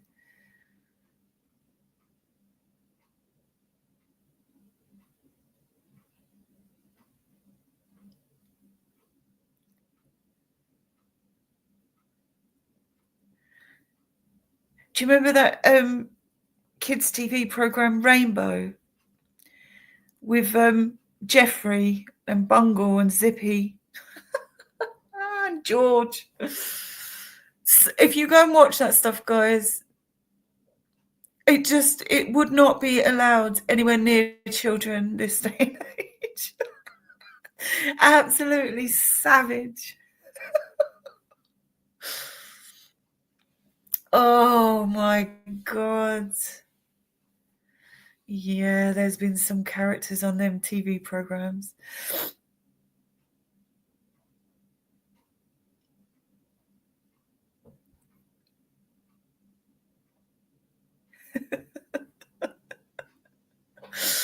Oh.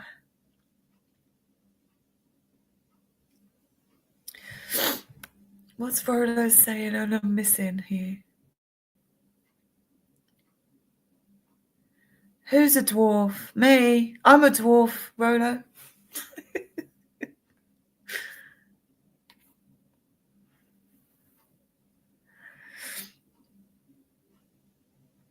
Teletubbies is still a thing.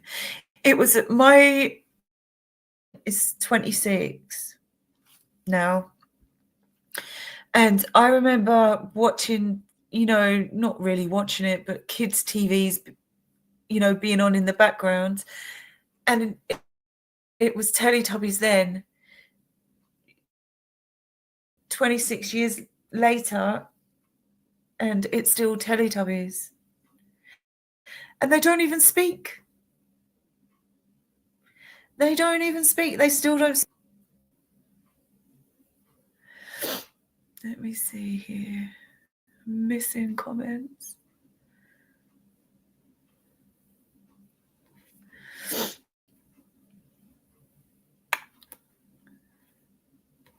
What am I missing?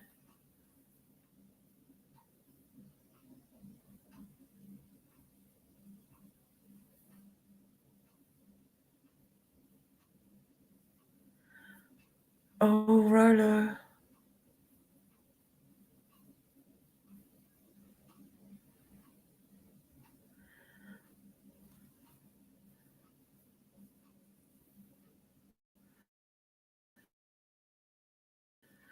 Oh.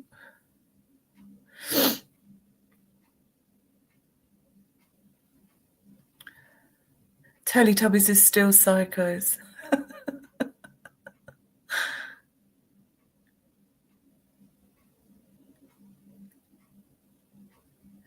Is he on file being there, Rolo?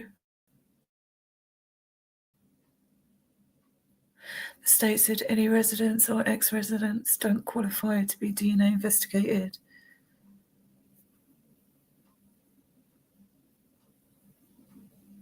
That's interesting.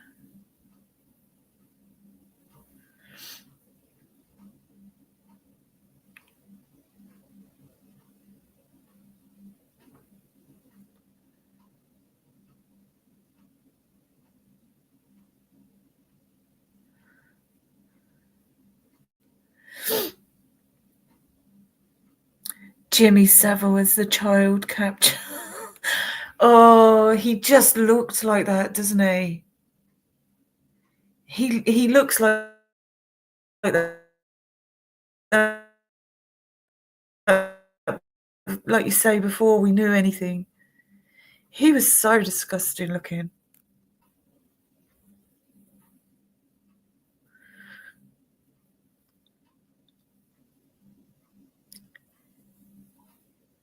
Is that his car as well, Rolo? Well, do you know what? I've never really spoke about that stuff. But guys, does anyone else find it weird? I read loads of newspaper articles and stuff from the owner of the corner club, early on. I don't think I've ever really mentioned it, but and I mean, there was articles about how he was just so proud to have the bar, and he's always wanted the bar since he was younger. He worked there, and all this stuff. And like just months after the murders happened, he was out of there. The owner sold up and was gone.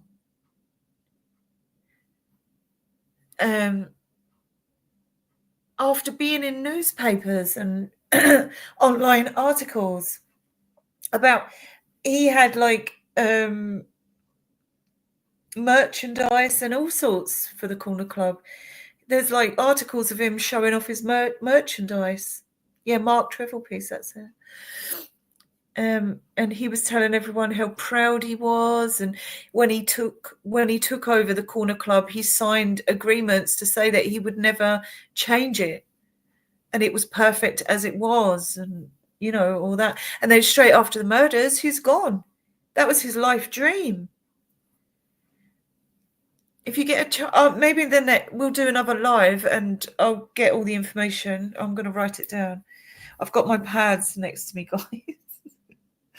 I'll put corner club, and I'll try and find the articles, because he was so proud of that place. Mad Greek closed too. Yeah, well, I wasn't sure if it was permanently closed, but it definitely closed for a little while.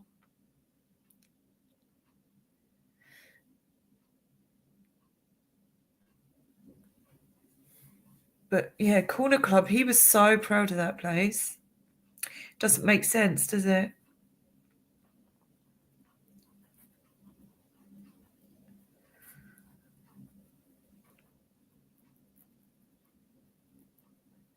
Considering you're going to get so much more business because of this all happening.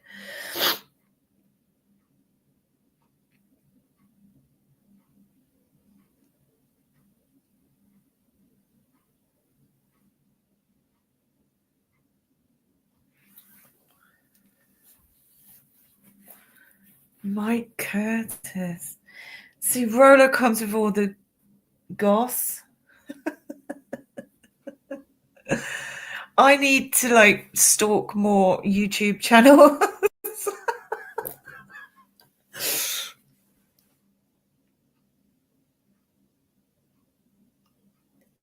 That's what I heard, Viviana. He was so proud to have that place that he signed agreements to not change anything. And he had merchandise. He was totally proud of that place. It's so strange that you would put that much work into something and then just leave after this happened.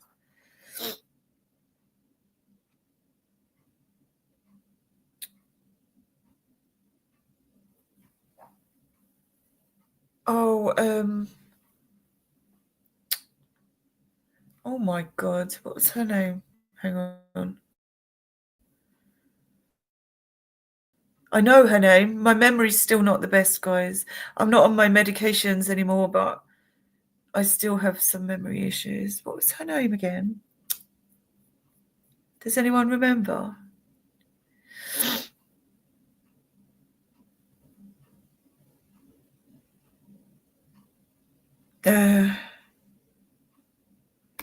Let me see. Fake reporter. Fake.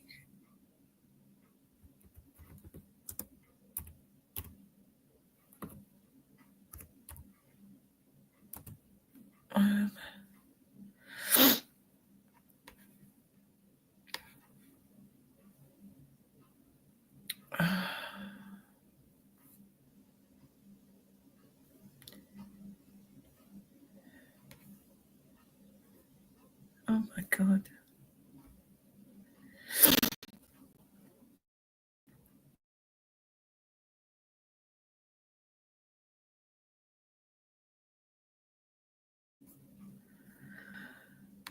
was her name? Oh my God.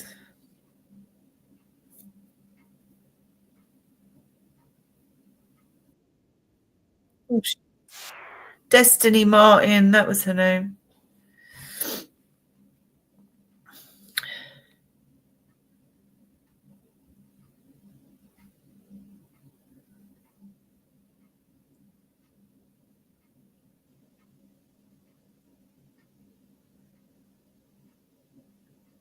Sherlock is being threatened. Who's threatening him? Or her? Yeah, do you remember that Rory was doing a live stream?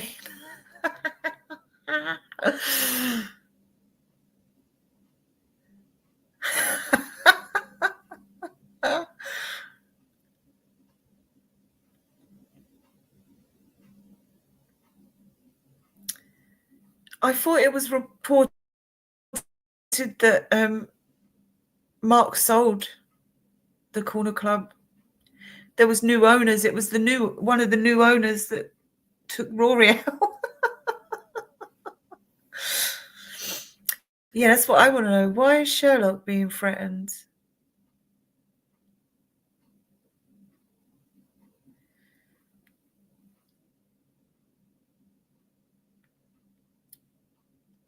Yeah, it's weird. Destiny Martin.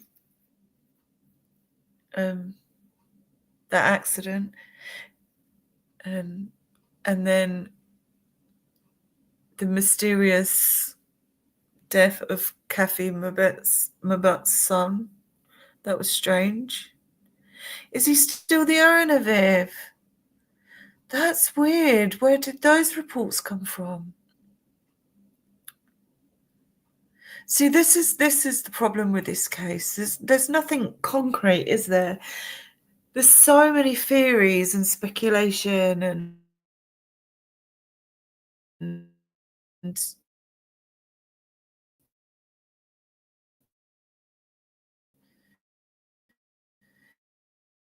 it's hard to know what's true and what's not.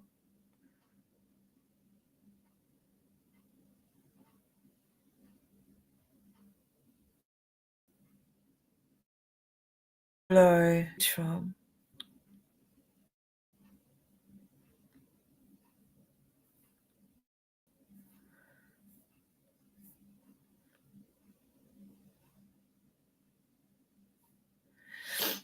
I mean, I'm not. I think, Viv, you already know. Like, we don't have the same kind of outlook on this case, but I do not for 1 second think that everybody and anybody and their mums and dads are all involved. I don't think that. A lot more people are aware of what's happened. That doesn't make them involved. I think it's a stretch to keep naming everybody all over the internet. I don't agree with that at all. I do not agree with that. And, you know, if this happened on such a massive scale, of course there are going to be people that had knowledge that don't want anything to do with this and weren't involved at all. I totally believe that. I don't put everybody in the same box. And if it's as bad as we think it is, there probably isn't a lot people could have done, to be fair.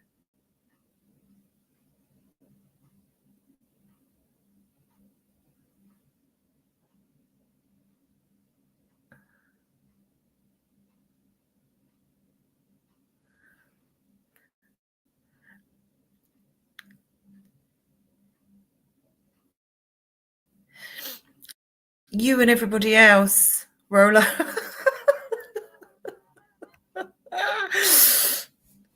Everyone thought I was crazy.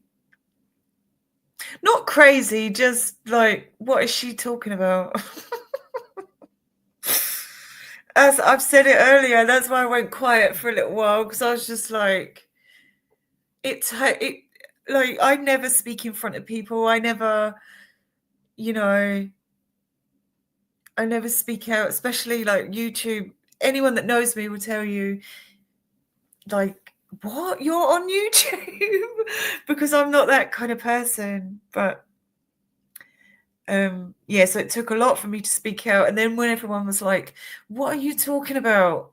The Grub Truck and Linda Lane, and I kind of felt a bit like, oh Jesus, maybe I'm the only person that can hear stuff.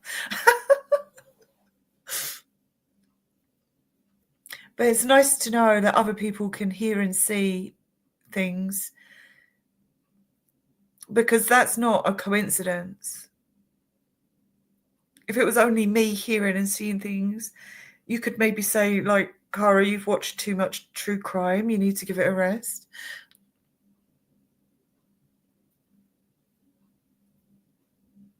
Yeah, that Linda Lane footage at 25 past midnight is so dodgy, guys.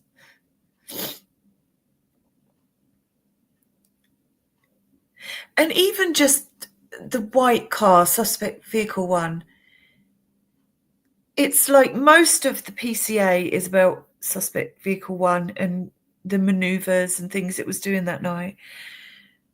And then we find out it's at least 2 vehicles they're talking about and not one. And then we find out that it can't be Brian Koberger's car because he wasn't there at that time. There was no number plate. There was no identification of anything. And then law enforcement admit that that car might not have anything to do with the crime. It's just a vehicle that was seen in the vicinity. But it's taken 2 years for it to come out, not as word salad, as actually comprehensible words, you know?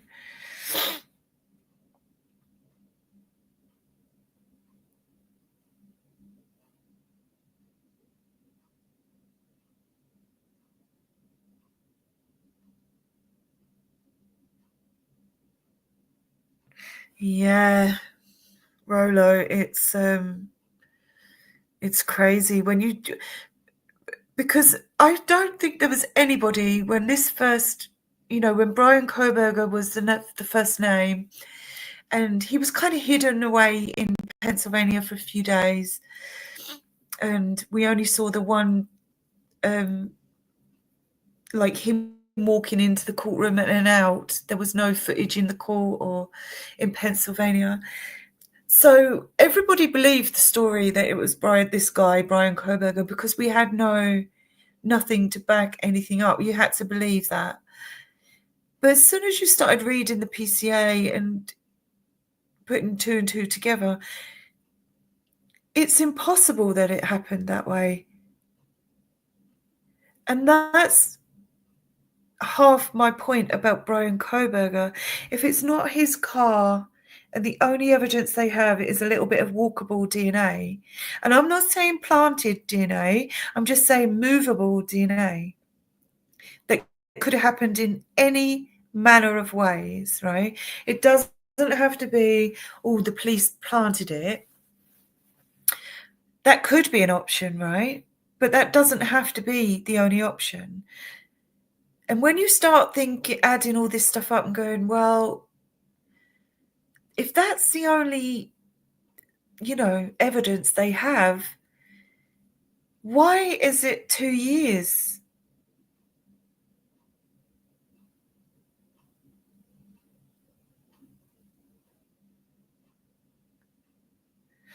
Oh, Rolo, really? Sorry, guys, I keep going quiet, but I'm reading all the comments.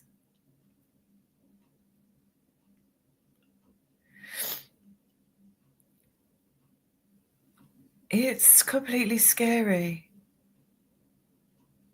And it's so strange, isn't it, that the college had like full admissions in the last 2 years since that, like full, more kids than ever. Yeah, that white Chrysler, It's made quite a few appearances, hasn't it?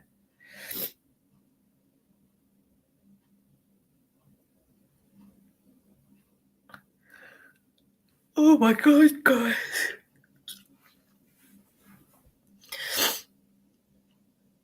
Oh, this hasn't been too bad, even though we've not actually looked at anything.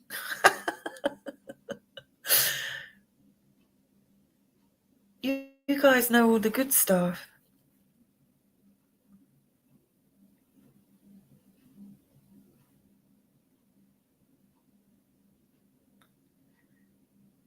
Yeah, there's so many cars, guys. So many cars that particular weekend. Oh, did it drop this last year?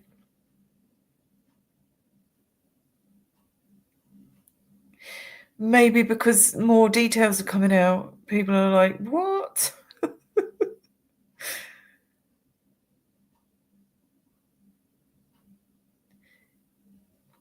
Stacey Chapin will need to give out a few more of those. What's it called? Oh my God, my memory, guys.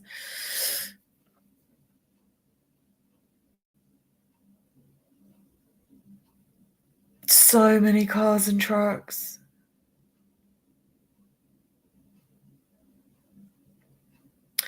Well, the more we find out, the more it feels like Kim knew, right? And I'm not saying everything she said was completely right, but she definitely had details that seemed strange at the time. But now looking at it, she could have been completely right. Yet she went on mainstream media and made it out to be a completely different way. She started doing the same, didn't she? Well, maybe it was Brian Koberger. I don't know. Well, everything you've just said, Kim, means it can't just be Brian Koberger, right?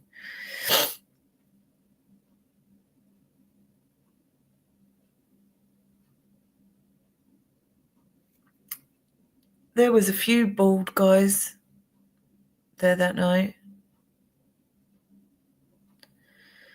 Oh no, I think I said it recently in one of my videos. I was getting really strong messages about at least one of the girls had their hair cut off. And obviously I have no,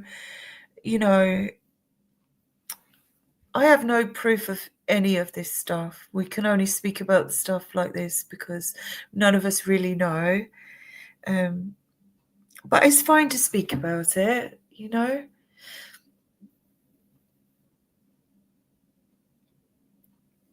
Yeah, I've seen bald guys at the Banfield, and I actually think that people would have purposely got rid of any hair and stuff like that because you're just asking to be caught, aren't you? Guys, I've seen something strange, what I think strange at Banfield as well, and it looks to me like somebody dressed in all red, but some sort of skin tight red. Not like a big coat or anything, like skin tight outfits, but completely red. And I have a feeling there were people in completely the same outfits but black as well.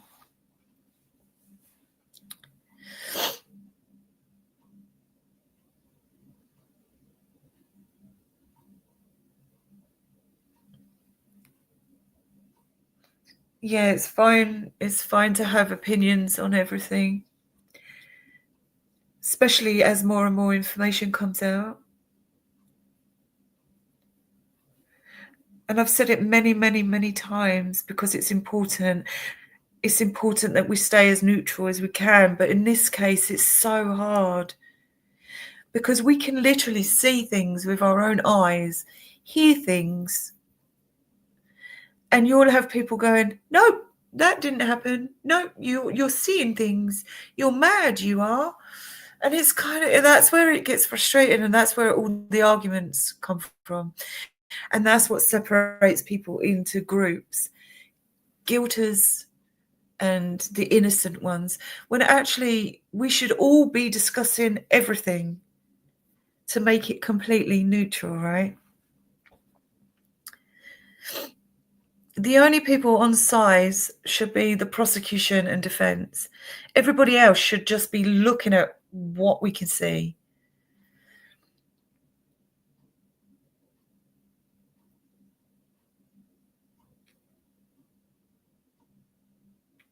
Oh my God.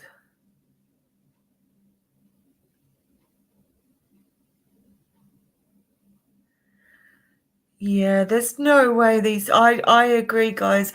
I don't think these kids were using their own phones. I think that all the activity on phones that night, DoorDash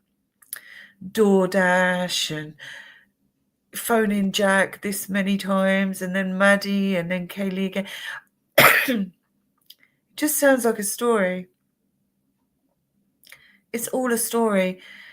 They didn't have control of their phones. Absolutely no way.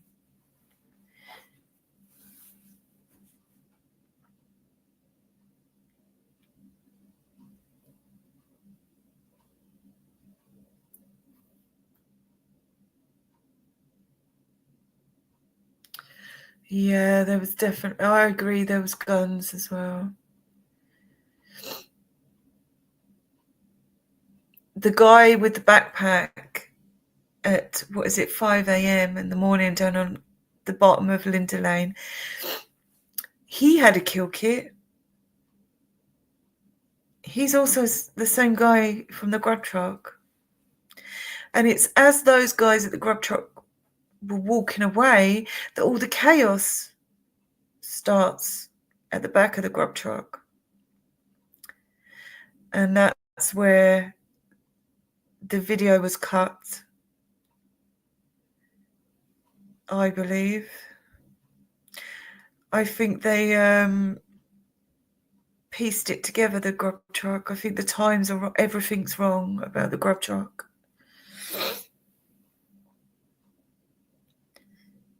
Oh, hello.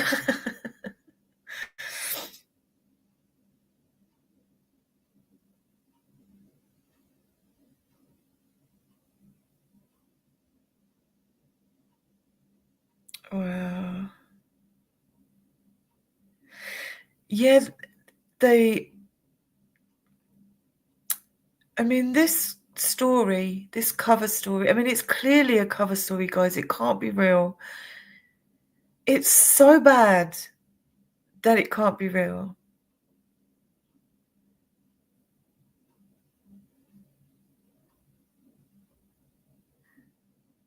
And let's face it, some criminals are dumb, right? Just the same as people. Some people are dumb. It doesn't matter if you're a criminal or not, right?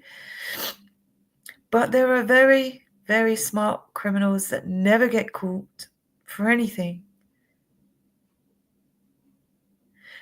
There's only one way that can happen, guys, and that is you have people on the inside. And there's no point having the odd rogue policeman on the books, right? Because one rogue policeman isn't going to help with anything. If you're going to pay someone, you're going to pay someone who actually knows the business, right? That can actually stop things from happening, cover things up. You need to be going straight to the top.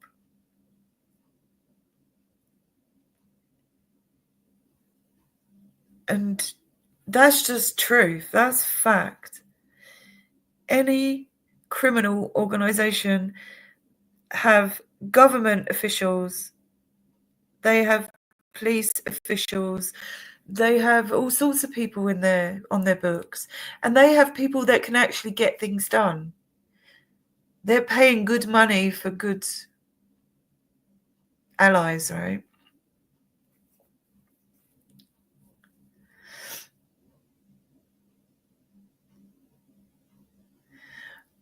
From the audio from Linda Lane that I've heard, even from early on, I always thought that a second lot of people went in there at about 10 to 4. You can actually hear the chaos going off. But there'd already been a lot of chaos before that. So I don't know if whoever went in there at 10 to 4, that was maybe the people that finished the job. And that's why it didn't take very long. I think everybody was probably in a pretty bad way by 4 a.m.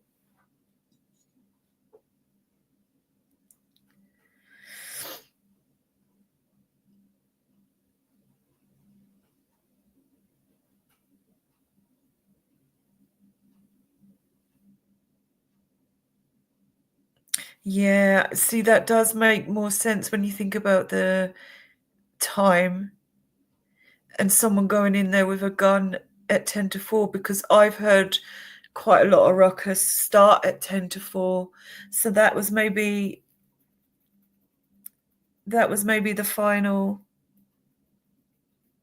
Hi, Tinsel.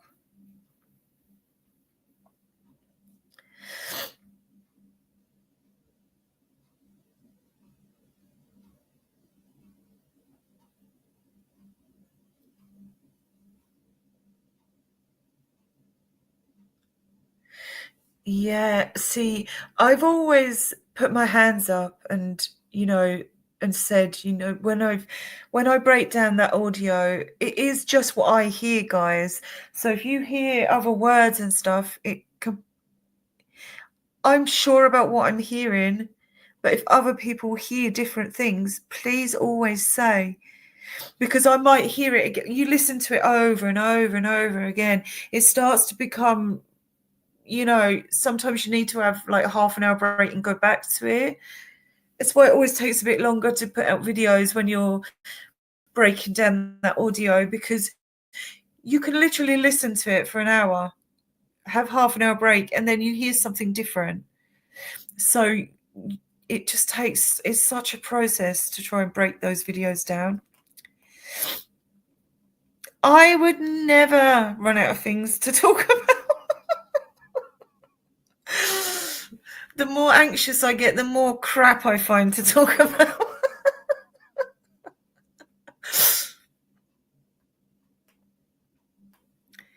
Yeah, it's scary, guys.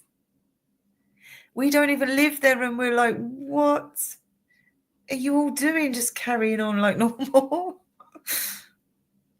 Who are these people? Where are these people? I'm in the UK and I'm going, Jesus, where the hell are these people? Salty, exactly. Now, we can say that this is fake, that's fake, and it might well be fake, but you need to ask the bigger picture questions. Why is it all being faked? What is it covered up? Are people scared? Are people part of the problem? Are their families being threatened? Are people being got to in different kind of ways? And I've said it before, not just the physical threat, but the mental fear, the mental threat that if I say something can happen, right? They got to those kids with seemingly other people's knowledge and support, right? And like I said, you're talking about high up in the food chain. We're not talking about a policeman. We're talking about people with absolute power. Because if it was just one policeman, it would have been stamped out straight away. So I don't believe any of this is a cover-up from one policeman doing something bad. It just can't be the case.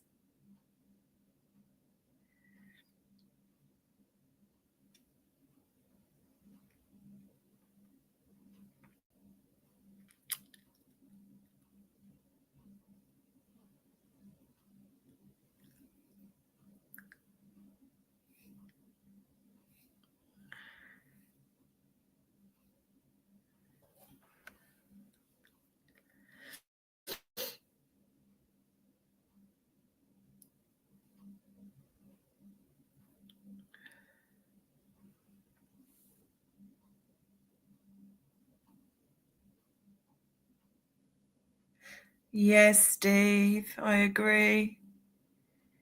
This wouldn't all be happening for one local, you know.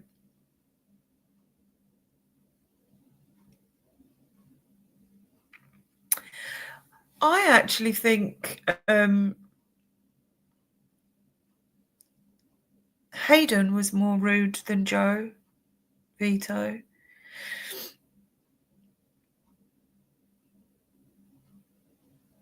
When Hayden was saying to Maddie, look in my eyes, go on, look in my, I dare you to look in my eyes. When you say to someone, I dare you, that's fighting talk.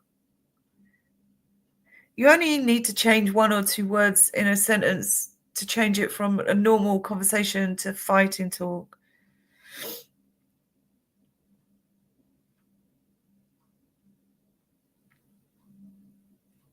Hayden also spoke about Kaylee putting Murphy in the baby car seat. He called her a weirdo for putting the dog in the car seat. So he must have been, that was only on her Instagram account. So he must have been looking at that to even know that, right?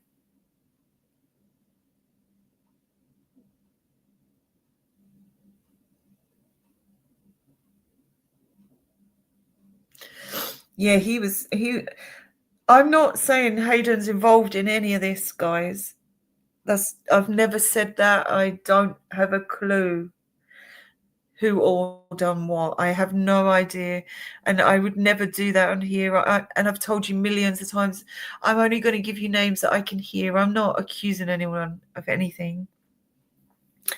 But Hayden was so rude to the girls as soon as they came around the corner of the grub truck. And it makes you wonder, like, why would he be so obnoxiously rude to them, knowing he was right in front of that camera? I mean, they were pretty much standing against the grub truck. They were so close. Now, why did he think that that was going to be okay and no one was going to have a problem with it?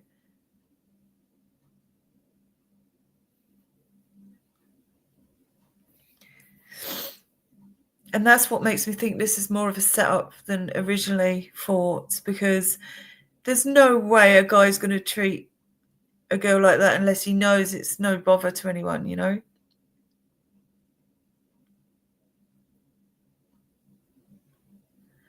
Yes, Rolo.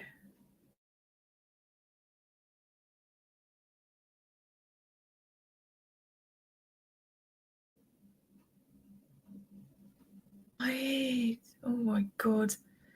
Is that where the monobrow comes from?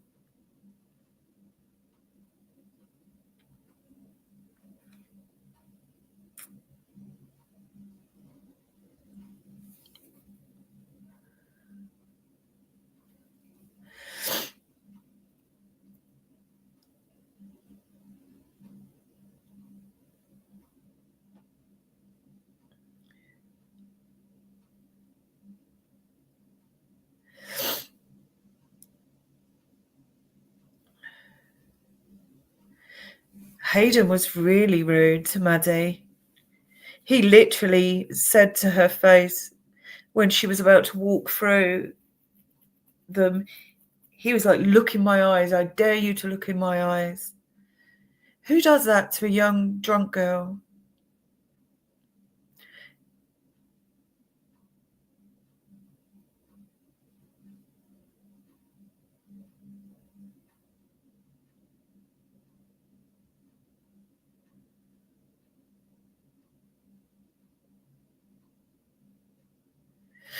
Yeah, Rolo, that didn't look like the owner.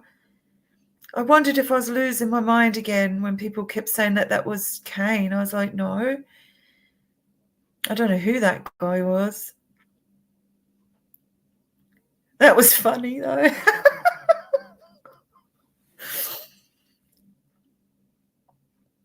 It happened straight away, Viv, when the girls came around the corner and then Maddie was called to the other side. She kind of bumped into, was it the girl? And she half stumbled over the bin. And when she went to walk back through, Hayden said, "Look into my eyes. I dare you to look into my eyes." I'm going to put a couple of little things from the grub truck on because I think it's been such a long time since I've done it. Again, guys, I don't need to be right. It is just what I see. If someone can show me different, I'm happy to look, you know. All I'm interested in is the truth. Because without the truth, there's no justice, right? And for the police to know this was targeted and stuff straight away, that means they know what happened. And again, I'm not saying the police were involved in this, because if this is a separate investigation rather than a cover-up, and this is just a cover story rather than a cover-up, then it would mean only certain authorities were involved and not all of them, because if there's a second investigation going on, then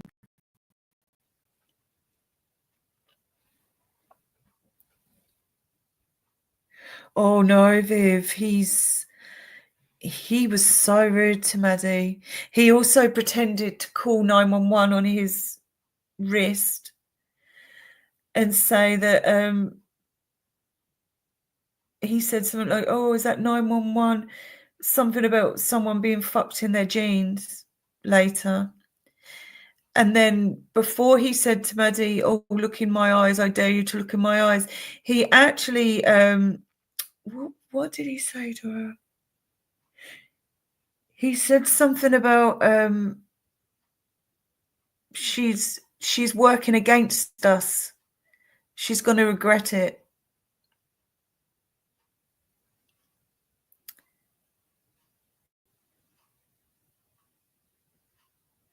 Yeah, he was. Hayden was actually saying that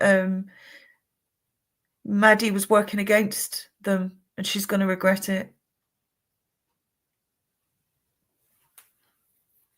There was loads of stuff being said that, you know, when only one person's showing it, and I know there's a few people now doing it, but it's hard to get people to notice when, you know.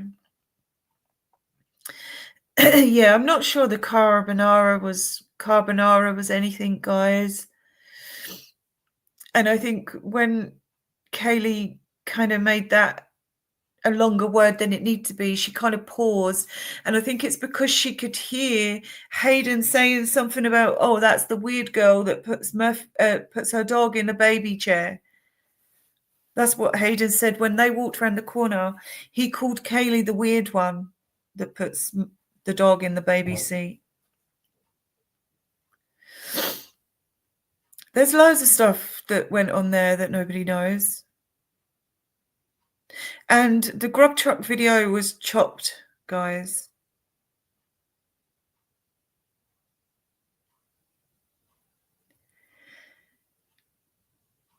Yeah, then you have that's exactly right, Rolo. You have that body cam where everyone looks like they've been dragged through a hedge sideways. Yeah, there's nothing to see here.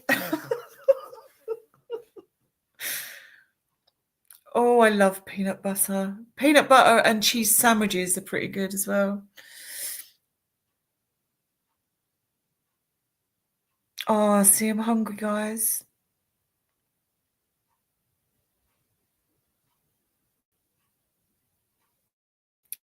Yeah, there's so much stuff going on that night. So many different things. And it's so hard to put it together. And that's what I'm saying, guys. Is it all being confused on purpose?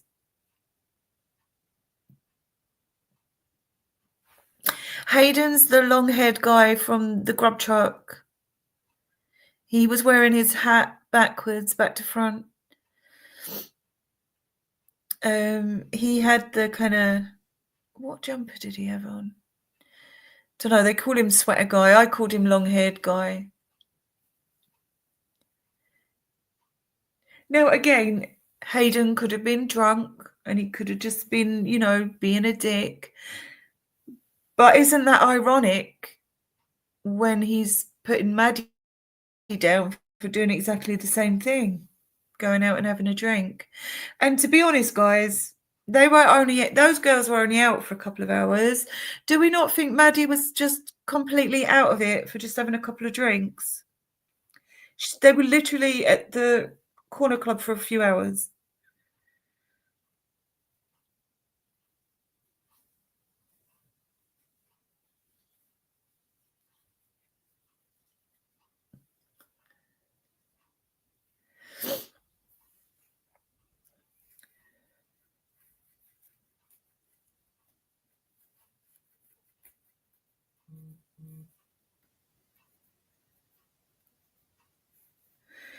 So many questions, guys.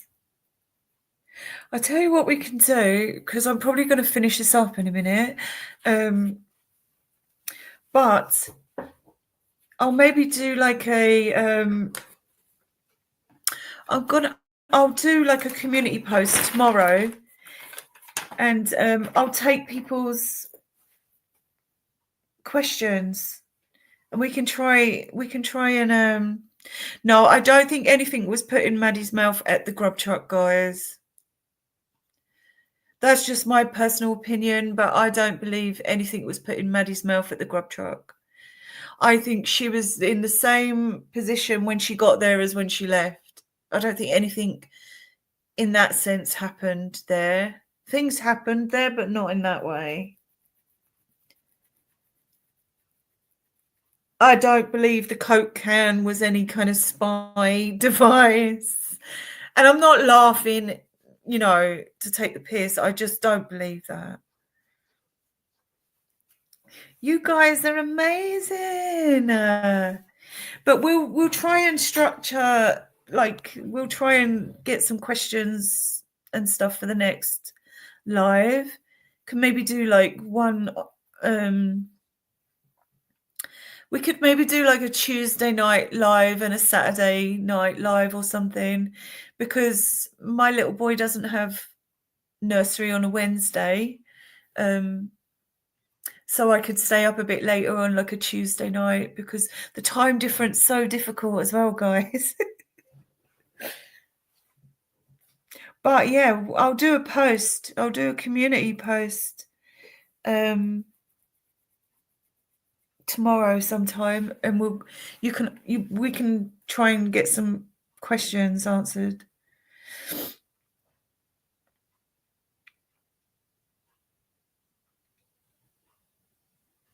Yes, Rolo, I agree. It wasn't the problem is, because there was obviously stuff going on at the grub truck, people started going a bit too they were seeing things that weren't there. And it's stuff like that. And it's the same with Linda Lane. When people I just like to listen and try and make out the more obvious audio, because it's easier for other people to hear.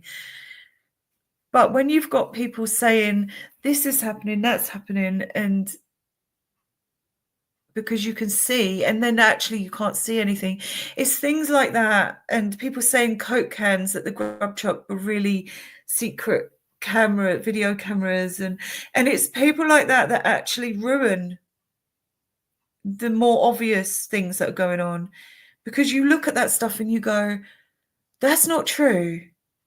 Do you know what I mean?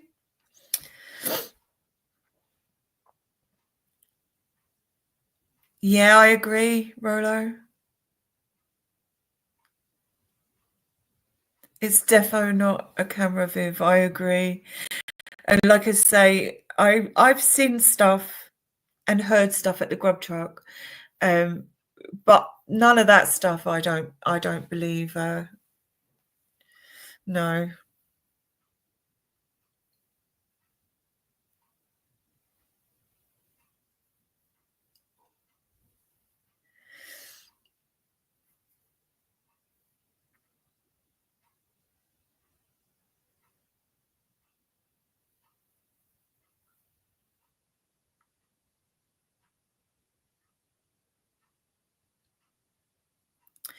Yeah, their tox, their tox screens are going to be very relevant.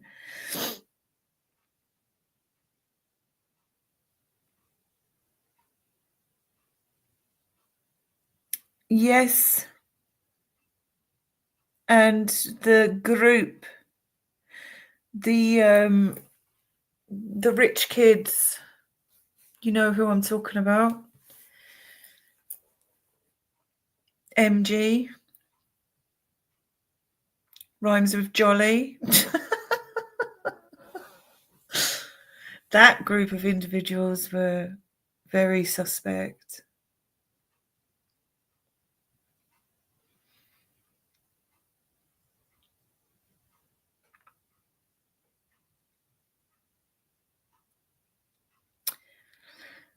Musical cherubs, exactly. This is the problem we have now. It's actually the more information we get at this point, at this late point, confuses us even more because it's so contradicting to what's been pushed. You know, most people sit on either the guilty or innocent side, right? And there's so much information. I'm so sure it is just to confuse people. And I think it's to keep people divided. And that's why I keep saying it's so important to stay neutral for justice sake. Now, obviously, somebody committed this crime. It happened, right? But there's still no evidence other than movable DNA that puts Brian Koberger anywhere. And what do we now find out? That might not even be Brian Koberger's DNA, right? The DNA was put together, it was built up. Offram made the sample, which by the time it got to the FBI was double the size. And I'm not talking about the actual DNA sample, I'm talking about the file with all the information on it was doubled.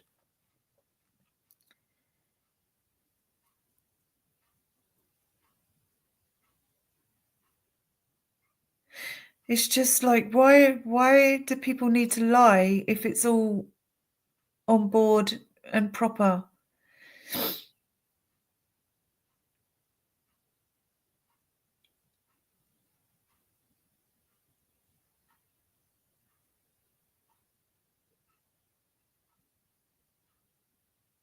Oh, what have I missed here?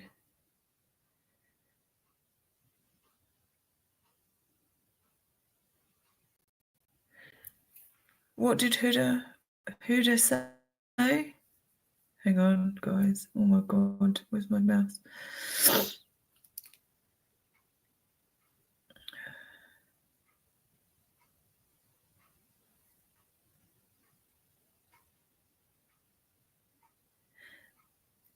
Yes, Holly. Hayden was the one with the long hair and the sort of feral jumper. I was going to say that earlier and I couldn't think what the right word was. But yeah, like a feral jumper.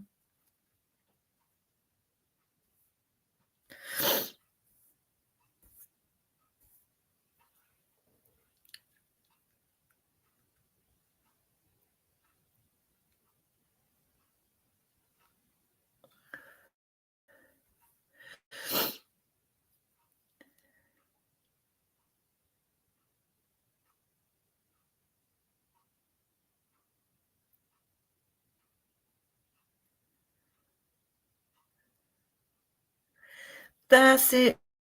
Tinsel, Dutch Bros jumper. I couldn't think. This is why I need notes, guys. This is why notes, because my memory's still not.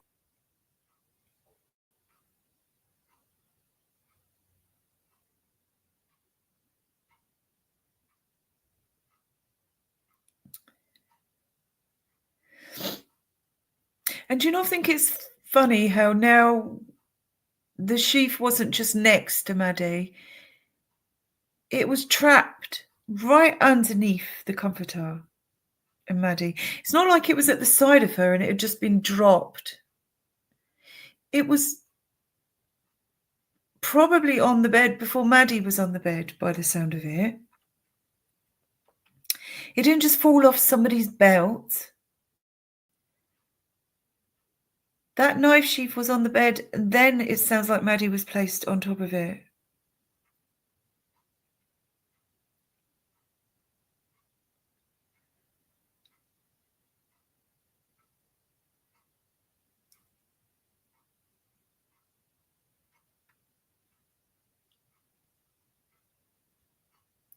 Well, Tinsel, about the phone data, GPS data.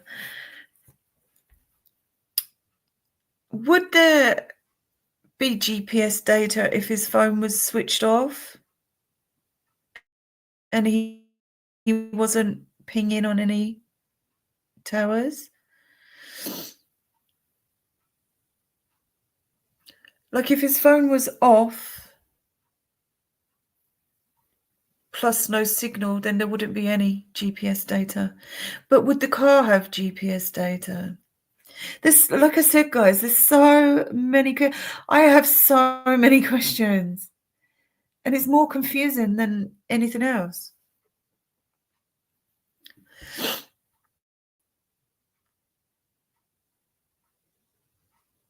Oh, Viviana, that's what you're talking about. Yeah, no, I don't think anyone put anything in Maddie's mouth at the grub truck, guys.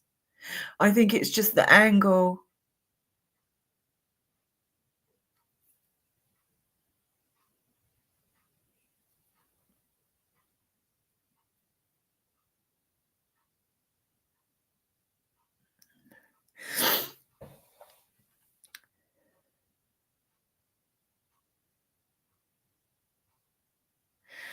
Well, so many, even the coroner and Steve Gonsalves have both indicated that this wasn't just any knife. This was an extremely strong knife. Is a K-bar a strong knife? For what it's made for, probably. But that's not the knife they're talking about.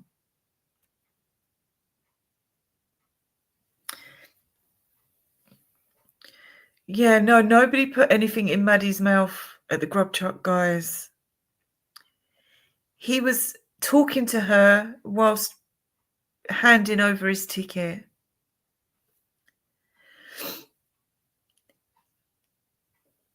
I've seen people also say that, what's her name?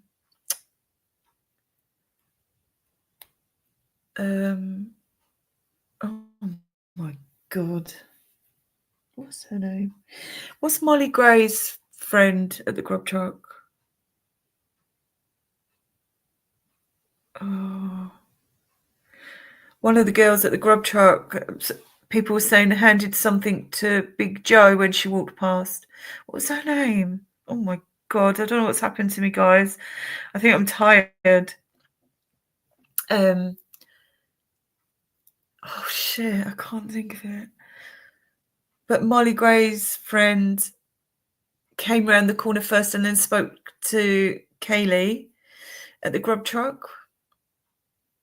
Why can't I think of her name? Well, the one that talks to Kaylee, people were saying she hands something to Joe as they walk past each other.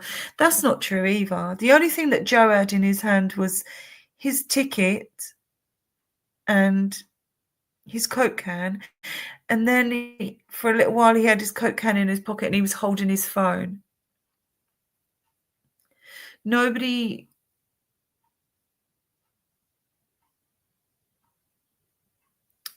Rolo. Molly handed Kaylee something.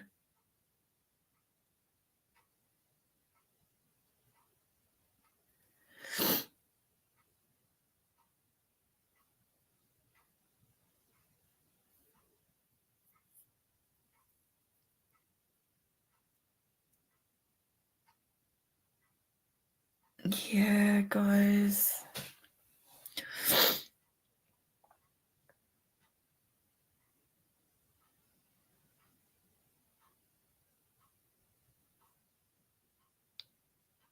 Yeah.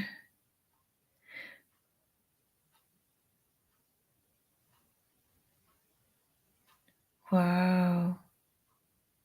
Yeah, Kaylee was definitely... Kaylee and Maddie knew something was going down there, guys. Peyton! That's it.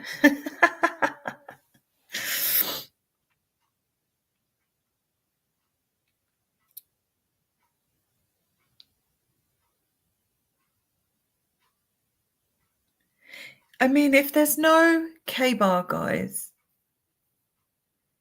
then we know 100% that that's planted, as in Brian Koberger's DNA. Because the sheaf and the K-bar could have been anybody's. But if they're saying that Brian Koberger's DNA was found on that sheaf, and the sheaf then ends up not belonging to the crime scene, we know that that's a setup.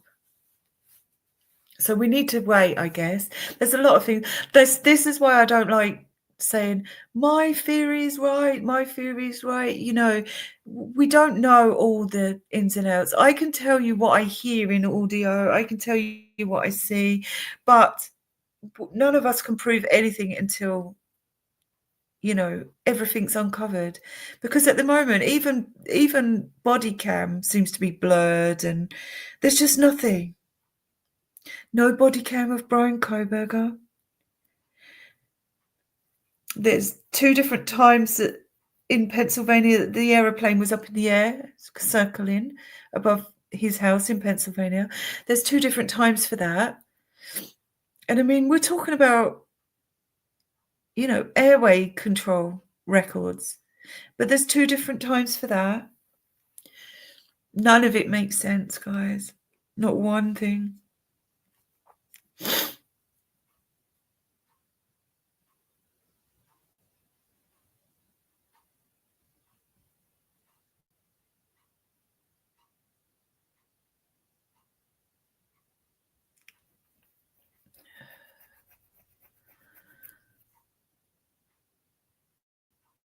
Yeah, them jeans were tight.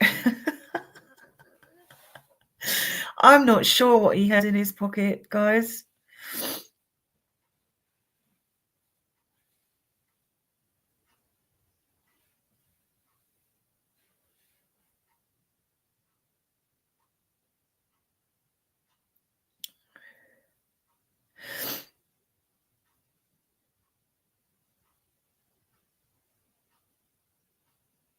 Yeah, no, the sleep motion, I believe, guys, was because Maddie was so wasted.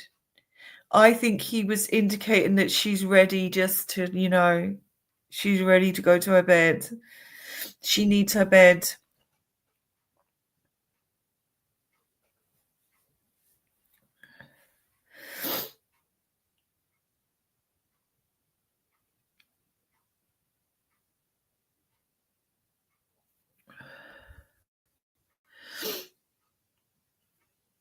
Yeah, I agree, Viv.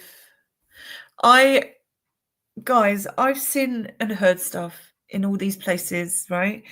But I think people just, if they're stuck to what we can actually see and hear, it would be much more believable than people making things up about Coke cans and people putting stuff in people's mouths, and it's that kind of stuff that knocks out all the credible information. So when I say, oh, I've heard this and I've seen this, nobody wants to believe me, because you've got the other end of the spectrum lying about things they're seeing and hearing. I'm just a truth seeker, guys. I have absolutely no reason to make anything up. Does that mean I'm always right? Absolutely not. I can be wrong just the same as everybody else. But I am the kind of person, guys, I'm cautious, and it probably annoys everybody that I'm so cautious. I don't like just shoving people's names down everybody's throat. But there's a reason for that. Because what if I'm wrong? Right? So when I tell you I can hear something or see something, you better believe I've been looking at that for 2 years before I've even said anything about it. Because I'm not going to go naming people all over the internet. Because if I'm wrong, it's exactly what they're doing to Brian Cook. It's the same thing. I'm going to stand by my morals. You know, I'm just going to report what I see and hear. But that is still my own opinion, right? It's still only an opinion. For people to go around saying that there's boys at the grub truck putting drugs into girls' mouths, I think it's a bit much, guys. I'm just being honest. I think it's too much. And I think it's those bad reports on all this stuff that makes honest people look like they're crazy.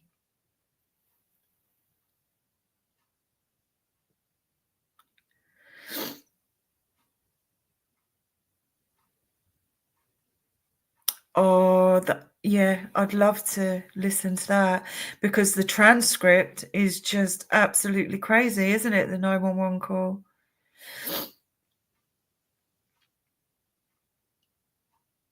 And I understand it's easy to make stories up when we're only getting half truths. And again, you know, that's where the gag order hasn't helped, because the gag order has allowed people to just say and do whatever they want.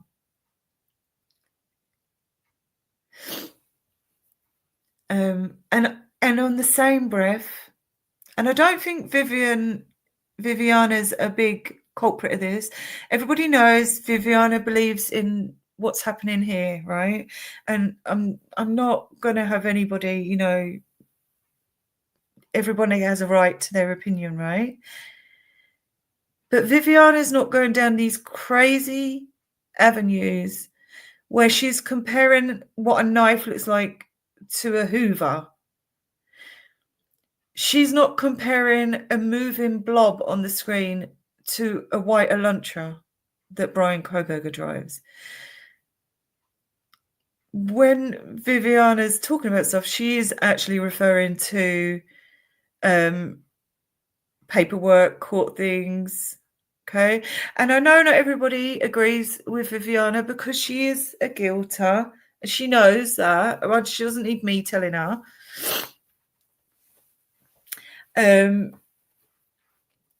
But then you've got the mad conspiracy guilters, right? The same as you've got the people that think Brian Koberger is innocent because there's nothing to show he's guilty. But then you also have the innocent group that will make up stories thinking that they're helping Brian Koberger when it just makes the whole thing look like a game. You know? So there's the extremes on both sides. And I'm sure it's difficult as well for Viv. Guys, I'm not sticking up for anyone and I'm not putting anybody down. Like I said, Viv is more of a guilter, but she does tend to stick to the more credible. She's not going off on some mad conspiracy theories.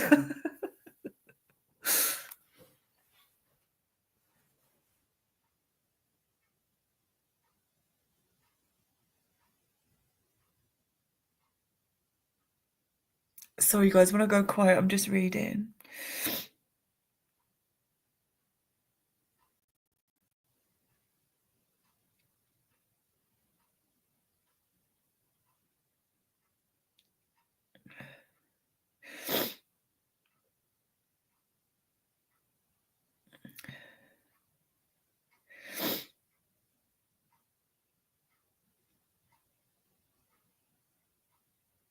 See, this is the problem, Rolo, because of the way that the information's been put out.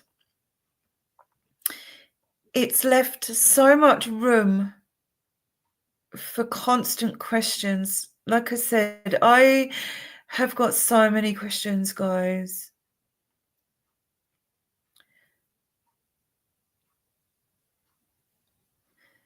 And guys, me and Viv don't agree on the outcome of this case.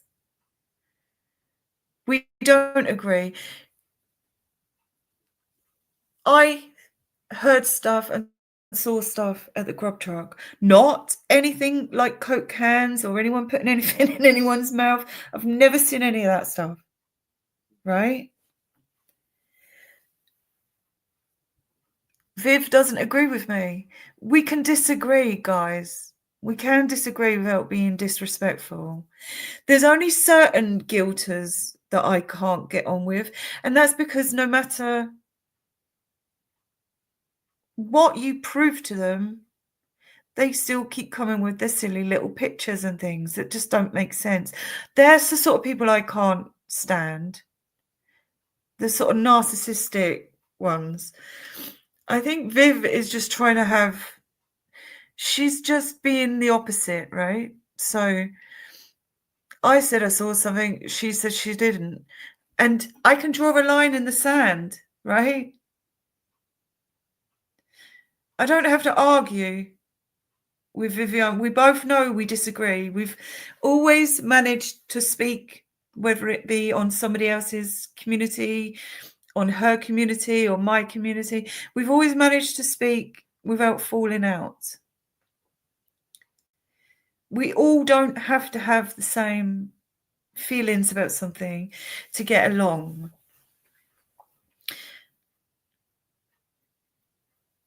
Like I said, there's only a few people that I've struggled with, and that's just because they're completely disrespectful to me, not only in my channel, but when I go anywhere, they follow me around.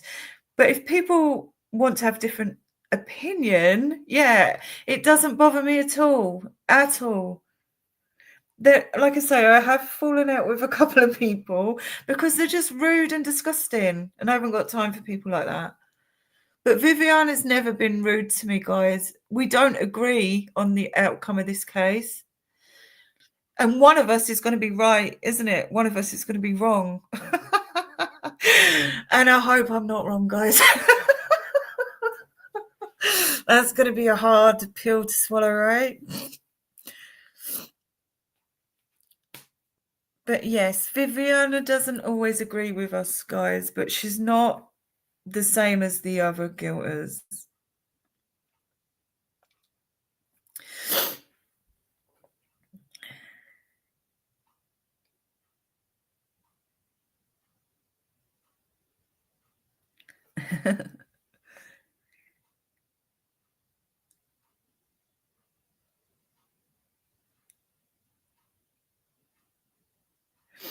Honestly, Joe, me and Viviana haven't... I've got no reason to be disrespectful or any kind of way with Viviana. She's never done anything wrong to me. Just because she doesn't always agree with things I say, it doesn't mean there's any problems. If I fell out with everyone I don't agree with, I'd be even more of a hermit than I am now.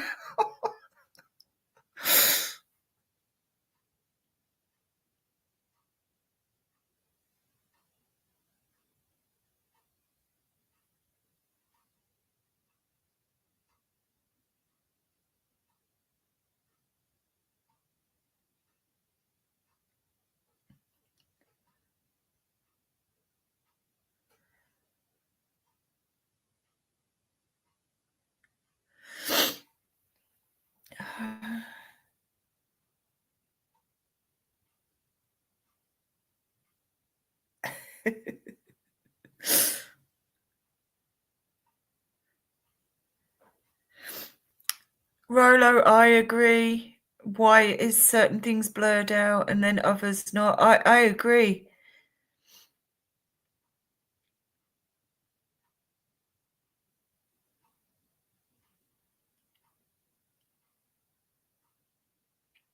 But yeah, I am also neutral, very neutral, guys, because every question I have, you know, I'm not just taking the answer that I like the most and running with it. I'm trying to look at everything. I'm trying to be completely neutral. I look at all these mainstream media. Well, I don't look at all of them. I'm lying, actually. But, you know, I'll take Nancy Grace will do a thing and I'll break it down. And it doesn't matter who it looks bad for. I'm just honest with my opinions. Not everybody has to agree with me, and that's fine, guys. The only thing I can't stand, and the thing I had to stamp out, was the rude, obnoxious, disgusting people. And Viviana's had her fair share of those people.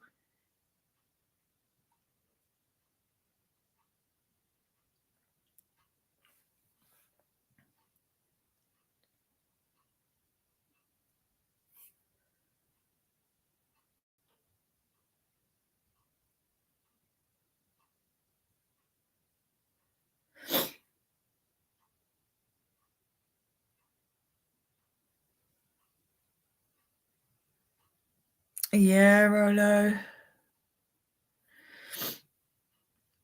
I don't think she went into the house either, guys.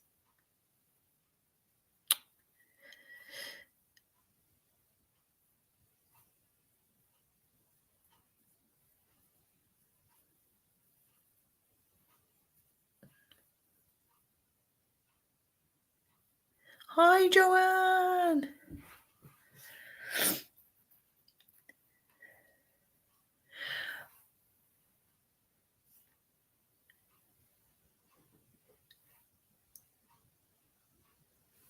I find I don't agree with everything Viviana says, guys. We don't have to agree with everything we all say, right?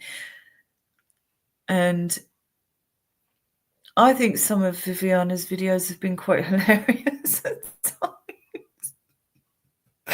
And I'm not trying to stay neutral. Well, I am trying to stay neutral, but I just honestly, Viviana used to be in Get a Clue's blog, and we used to speak there.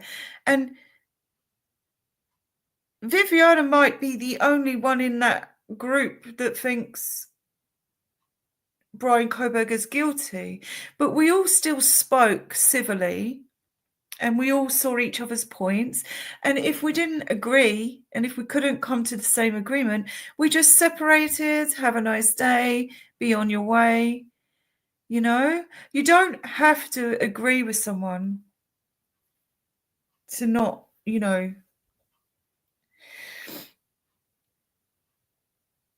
I don't call Viviana a liar and she's not calling me a liar just because we don't agree with each other, right?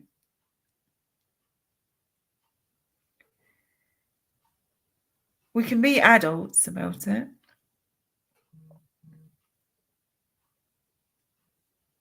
I hate liars as well. Like, it's a really big bugbear of mine.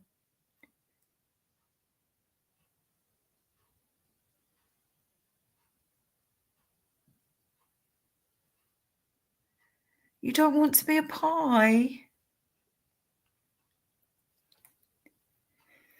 That's why things happened, Viviana. That's what I'm trying to get at. I think you've disagreed with the wrong person and it's just took off. Not everybody can step back and see things from a neutral point of view. To be truly neutral, you need to be able to step back. And I've said all along, guys, it's so hard in this case because there's so much bullshit. It's so hard to distinguish what's what. Who's telling the truth? Who's, you know, it's so hard. We shouldn't be falling out with people.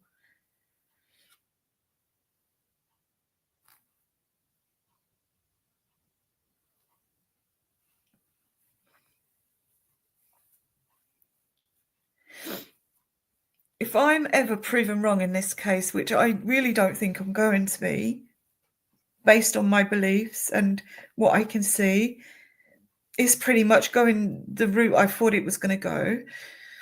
But if for some magical reason I'm proven wrong in this case, based on us seeing every single bit of evidence and blah, blah, blah, I'd be the first one on here going, well, guys, I got it wrong.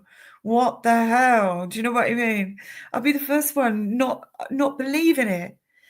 I'd be the first one going, why did I get this so wrong? I'd be questioning myself. Am I really crazy? You know, the only people, I don't have a problem with people following that PCA because that's what they've been told to do, right? What I don't like is the people that think Coke cans are really videos.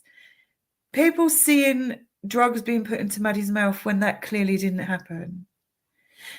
And then on the other side, people making up things about Brian Koberger's car, like literally doing actual animations about it, you know, making little videos about a car that might not have anything to do with anything. So you have those extremes on both camps. You have the absolute extremist guilters that will do anything to make this Brian Koberger, even if they lie to everybody that joins them, right?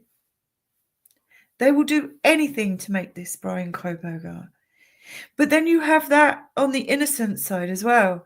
People go absolutely crazy and they do the same. They do the damage for the people that actually believe Brian's innocent because of the evidence. These absolute fairy cakes make it impossible to be taken seriously. I don't put Viviana in that camp, guys. Viviana is a guilter.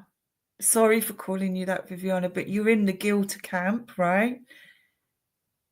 But you're not an extremist. You are just going off the information you're told. So, you know, is Viviana a guilter? Yes, she is, guys. But she's just going off the facts. She's not making up wild stories. Exactly, Viviana. I know you are. And the same for me. I'm fine. I try and stay neutral, guys. But, you know, it's more one-sided for me as well. Fairy cakes. Because there's fairy cakes on both sides, guys. And if I say the word vector, you know, there's people on both sides that just their theory is the only theory. It's the only possible way.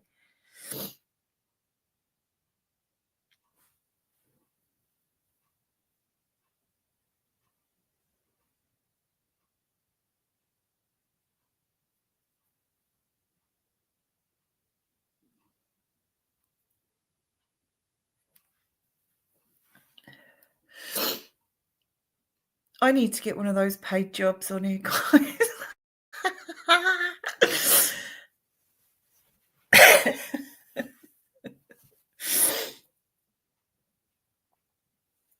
I don't know, Lashy. That's why I said, like, as much as I try and stay neutral, it's really hard to stay neutral when everything I've heard so far, even like the DNA under Maddie's fingernails, the prosecution side are going, oh, you know, under one. Well, under one is 0, you fruitcakes. It's 0. Please give out the information because you confuse the drunk turkey and alike when you say things. you know, they don't understand. Yes, Tinsel, ask away.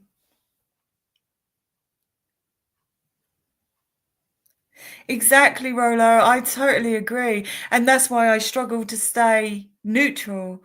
I struggle to stay neutral because everything tells me Brian didn't do the crimes Brian Koberger has been put in jail for doesn't make any sense for the times, any of it. Doesn't make any sense. That's what makes me lean and not stick to being truly neutral. I struggle to be truly neutral. And I agree, you shouldn't be a guilter, but we were all guilters at the start. Do you know what I mean?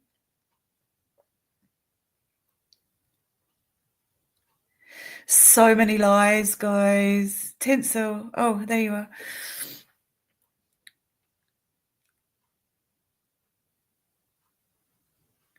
No, I've never had anyone approach me, no. Why, is that something going around?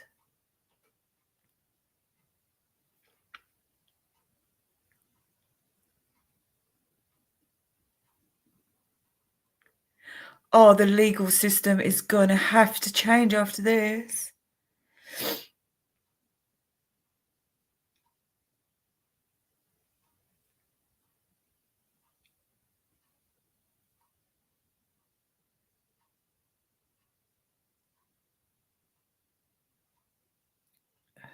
Oh, shit. Tinsel, is that right? That's because I'm not a conspiracy channel. Jesus Christ. Sorry, cussing.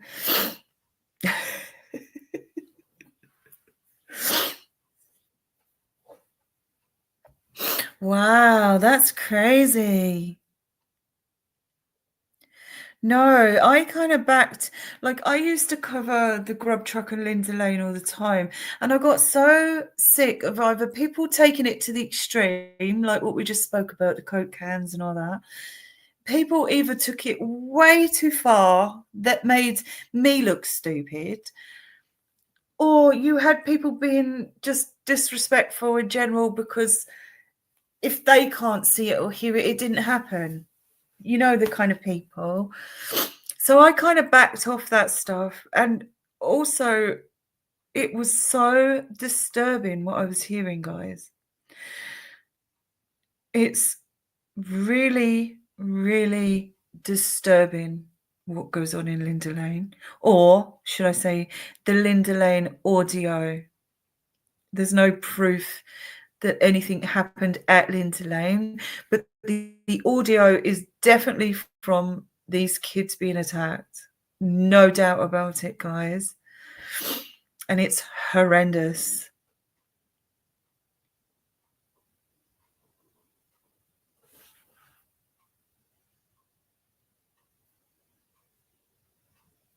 Yeah, I'm struggling. What, Brian Koberger, there's no link. There's no DNA connection other than the DNA with legs, right? But actual places of residence, work, car, all the places that, and then people say, well, Brian got rid of his shower curtain. And what would that do? If he went home from doing this horrific crime, not only would his car be saturated with blood, I mean, that would be dripping off you, right? And even if you got changed, you're not getting rid of that. You're not getting rid of that. That's going in your car with you. And then he gets home, guys, takes a shower, and thinks that getting rid of a shower curtain or whatever that people think he did with a shower curtain is going to somehow get rid of all the DNA in your bathroom. Come on, guys. I'm sorry, but that kind of crap is just no. I've heard people say he took his shower curtain off and laid it on the floor and put everything into the shower curtain and got rid of it. You don't think you'd need to touch things? You don't think that if you had a shower, that's going to splash everywhere, right?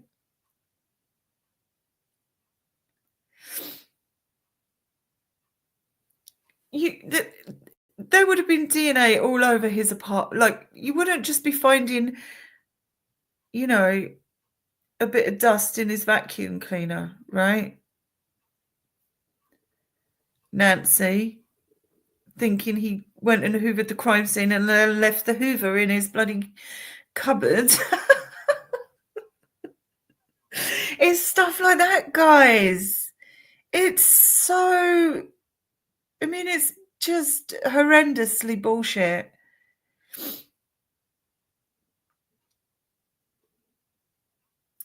Do you know what, Viv? I can't stand a shower curtain.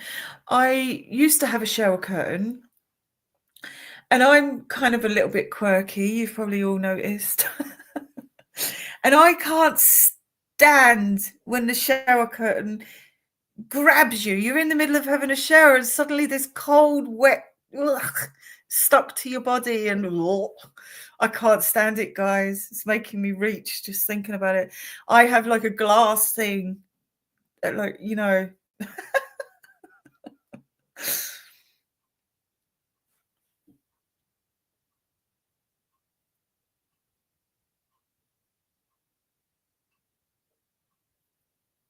But yeah, no, I'm totally with most of you here. Like, I do not think Brian oh, bless you.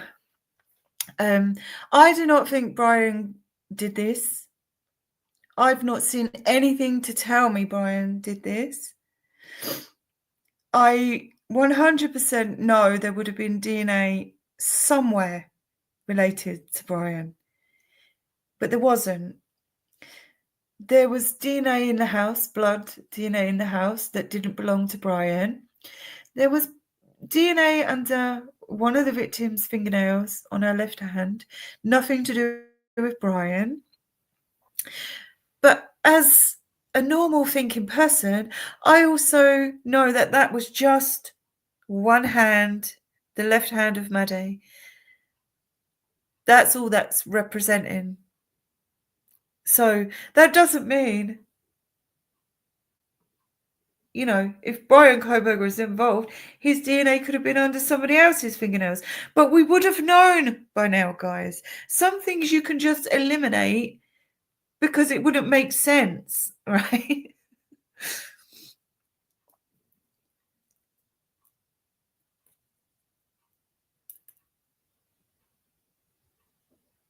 No connection, no stalking, no car, nothing.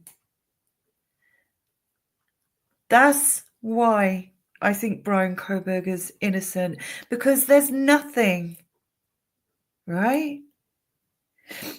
But I do try and stay neutral so that if something does come up, I can absolutely see it without being blinded, right? But at the moment, no, I've seen too much bullshit to think that Brian Koberger was any lone assailant for anything. Exactly, Annie, and welcome back. If they had proper DNA on Brian Koberger, it would have been the first thing we knew about.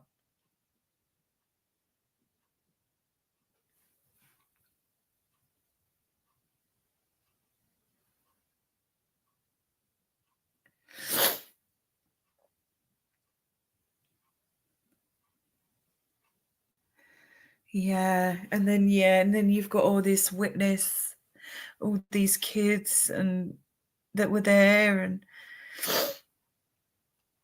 you've got it's the families when the families lie and it's really obvious they lie. That sort of thing doesn't make sense. Why do you need to lie? Why do you need to lie about somebody? If they did it, they did it. You don't need to lie about it. If Brian Koberger did this, show us. You don't need to lie. We don't need gag orders, right? Just show us.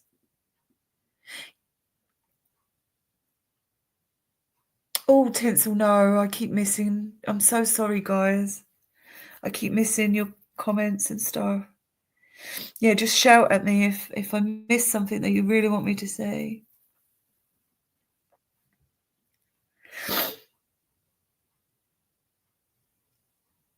Yeah, Rolo, it's really bad. And this is what I'm saying. You've just said about Garrett discovery and stuff like that. You forget, don't you? You forget all this stuff. The more you speak about it, the more bullshit you remember. Let's look at it this way. Why don't we look at it this way? Tell me, let's not look about all the things that, you know, exclude Brian Kober. Let's look at, give me one thing other than walkable DNA. Give me one thing that tells us this was Brian Koberger. One thing. And again, we're not talking about walkable DNA.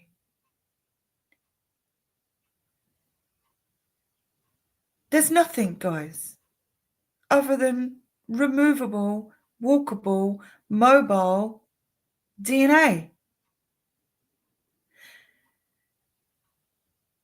Because let's face it, guys, even if that was Brian Koberger's car and you only had the shot of it going past the 1112 up to Linda Lane, turning around, going back, and then seen speeding away at 4:20 in the morning, there's still no proof. Even if that was Brian Koberger, that still wouldn't be proof that he committed any crime.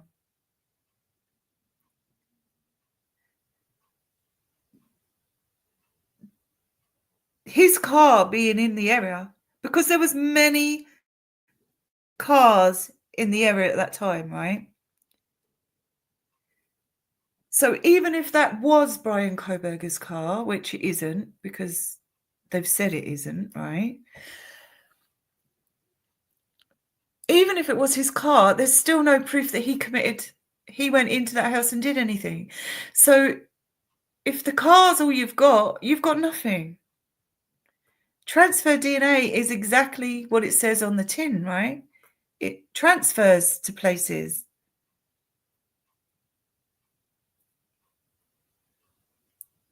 So if you take movable, transferable DNA off the table, because right now my DNA can be any other country than the UK. That's why I've come to the conclusion I've come to, guys. I do try and stay neutral because, you know, you never know what's going to come up next. And up until recently, we were still waiting on discovery and stuff. So you had to keep an open mind to a certain degree, right? In case something come out of left field, right? But removable, movable, transferable DNA and a car that we know isn't Brian's now, but they were trying to say it was Brian's before, but there was no link that put the person in that car in the house because there's no actual footage. And again, the families lied to us about that as well, didn't they? About watching the girls go in when so far no other footage has been presented. But they made out like they saw Maddie and Kaylee walking into the house. There's no proof of any of that. So when you absolutely look at what evidence is against Brian Koberger, that's where I come up with my innocence. Being completely neutral, right?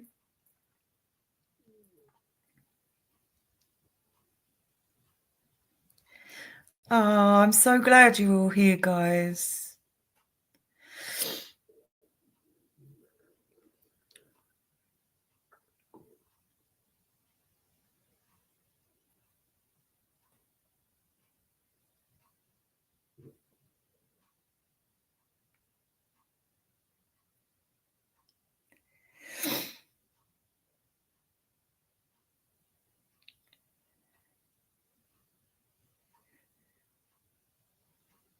I'm going to have to catch up, Rolo. I do watch your videos, though. Absolutely. I've got so many people I need to catch up with.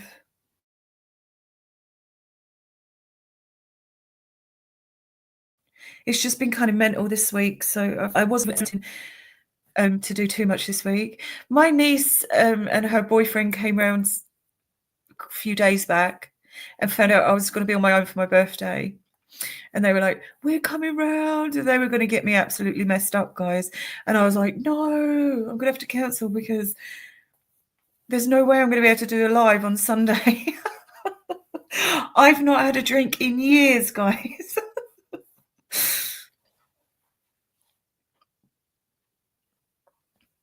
No. And this is the problem, guys. All the people that are pushing Brian Koberger's guilty is because, like the families, they've been told by all the people, the powers that be, that this guy is the guy, right? It's not the family's fault, but it's the family's fault when they go out of their way and lie about things. They should be held accountable. If people are going to go around lying, you should be held accountable for that.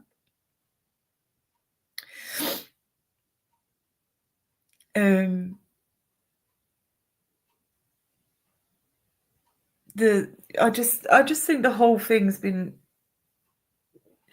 misrepresented or lied about.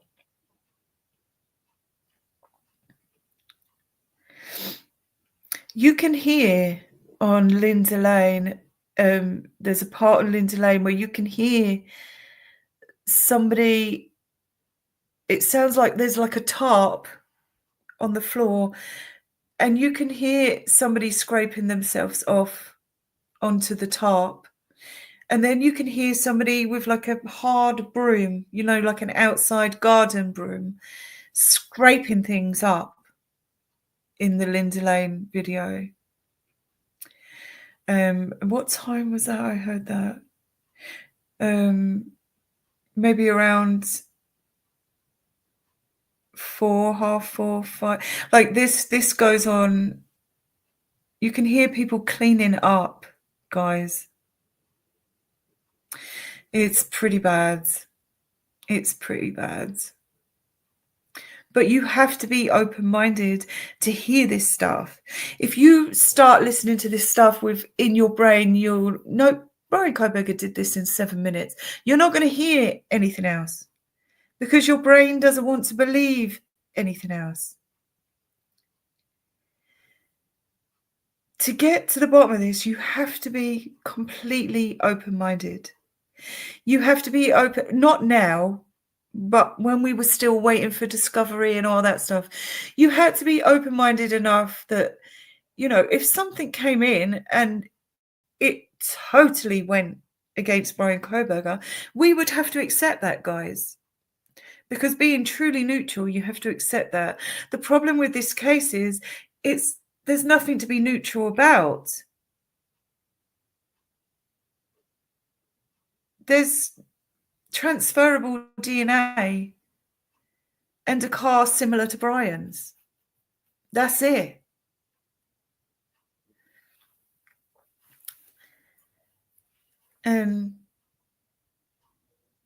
Yeah, there's no known connection to these people. And yes, it's Anne Taylor saying there's no known connection to this, but do you not think Bill Thompson would be saying there is a connection? There is a connection. And he would be proving to us there's a connection if there was, right?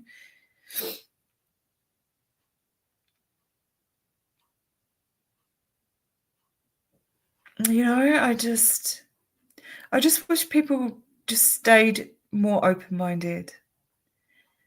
And not towards Brian Koberger now, because they can't bring any new stuff in now. It is what it is now. Exactly, Annie. The prosecution aren't standing up and going, there's this connection, and Taylor's lying. We've got all these connections to Brian Koberger. We've got this proof, this proof, this proof. There's none of that. They never push back. That's the sort of things that annoys me, guys. Everything that happens in this case just brings up more questions. Less answers, more questions. It's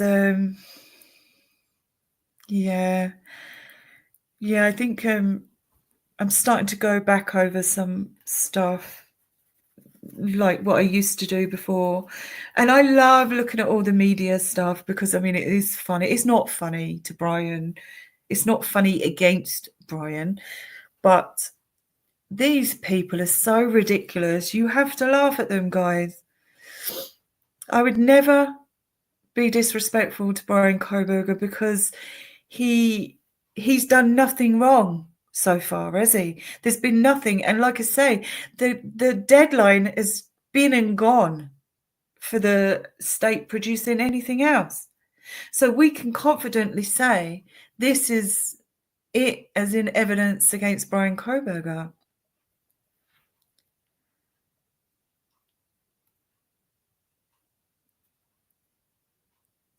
Yeah, I agree, Annie.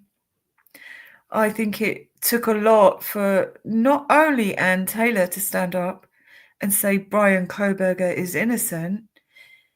Alyssa did the same.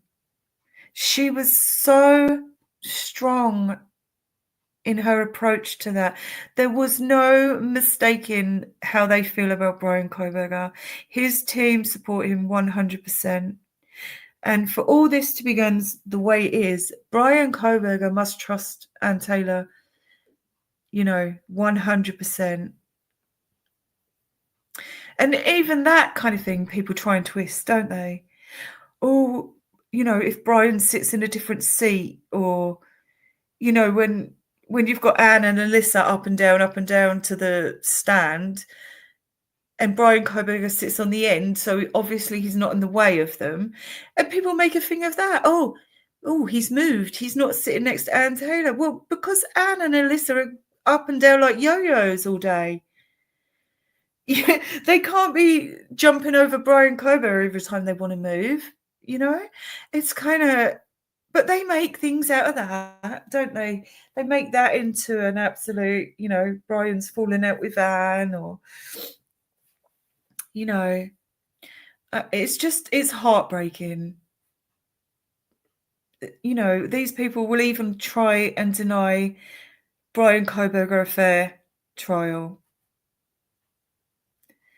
That's the sad thing about it. That's what upsets me. It's not the guilters as such, or the innocent groups. It's the extremes of those people.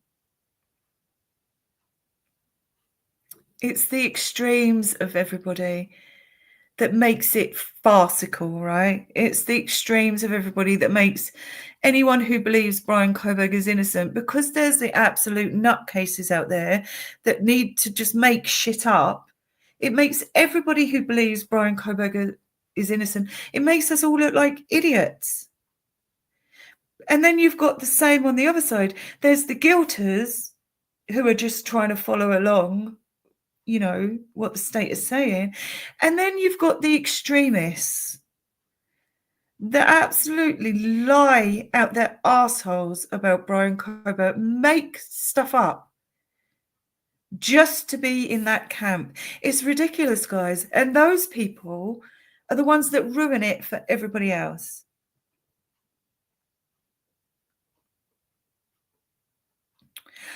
Tinsel, I think the blood dripping down.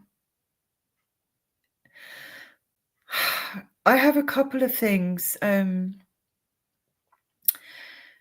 Because the drip comes from the top of the pipe, that water pipe either has a crack in the top of it, which is why the drip drips from the top of the pipe, or the blood drip came from outside and dripped down onto that water pipes. because there's only actually one drip can be seen coming from the top of the pipe. And physics would tell us that that drip would come from the bottom of the pipe and drip down. It wouldn't drip from the top of a round pipe. So there was either someone was attacked in the garden in that corner, and it was their blood that had dripped down under there and hadn't been cleaned properly, or there's something happened to the pipe, but it happened on the top of the pipe, not the underneath. Oh, Viviana, they must be talking about that crazy Jen. She started threatening me. Telling me if I go to America, I'm going to be in big trouble.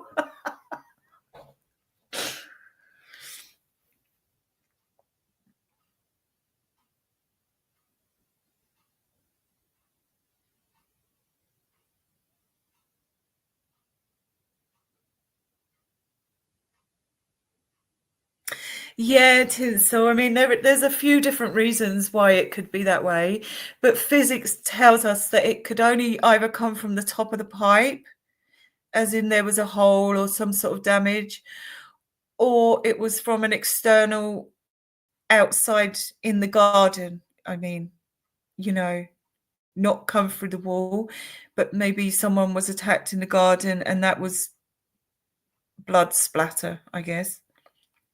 And it just happened to drip down over the pipe. There's only a couple of reasons it could be, right?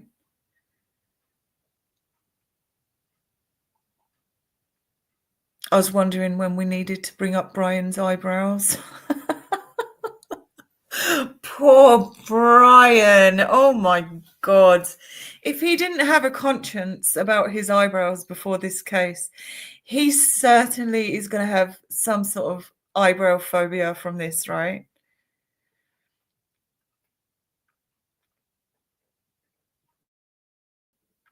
Yeah, they make Brian Koberger to be some sort of cannibal, vampire, crazy person. At the same time, they're saying PhD student who's been in education for the last, 8 to 10 years. It's like, well, make your mind up. Make your mind up.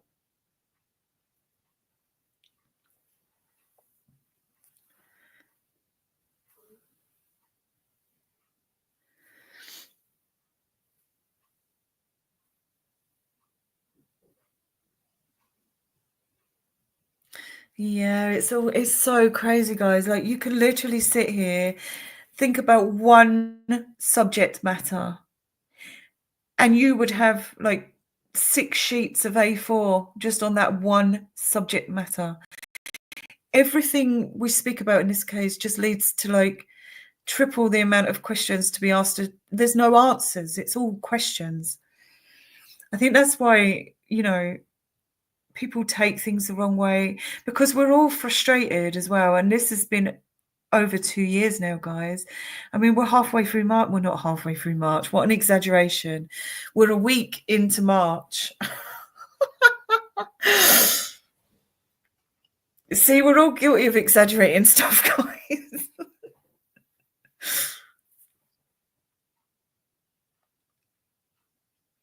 Yeah, the vegan cannibal killer. Do you remember that woman? What was her name? Oh, I can't remember. Some doctor on was it Nancy? I can't remember, saying that Brian Koberger is only a vegan because truly he's a cannibal. Do you remember that? And it's statements like that,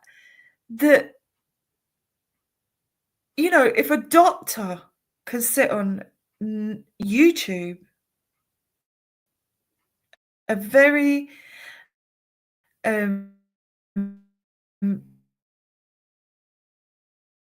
busy YouTube channel, and say shit, can't the vectors of the world do exactly the same? I've always had this feeling, when you've got qualified, and we don't take credentials away from people, but when you have, veteran doctors, who are apparently very, very good at their jobs, talking about Brian Koberger being a cannibal, and that's why he's a vegan, because he doesn't want anyone to know he's a cannibal. I mean, what hope is there?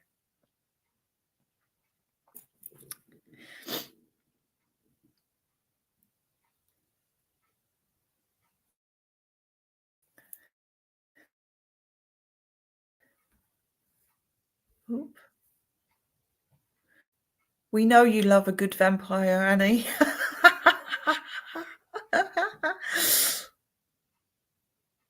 He would make a good vampire, though, wouldn't he, guys? Brian Koberger has that mystery look about him.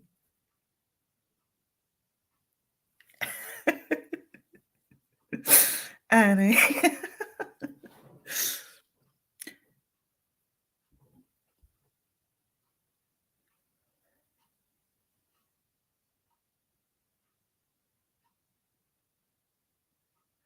Oh, that folding table. I mean, when you have like news anchors and qualified doctors and qualified this and ex-detectives and ex-this acting like absolute brats, right? Absolute brat behavior. Just like laying on the floor, kicking their feet if they don't get their own way. Like, I don't know. I think Nancy Grace has got away with so much stuff in this case. I wonder if Brian Koberger is going to end up suing everybody. Not everybody, but the really bad ones,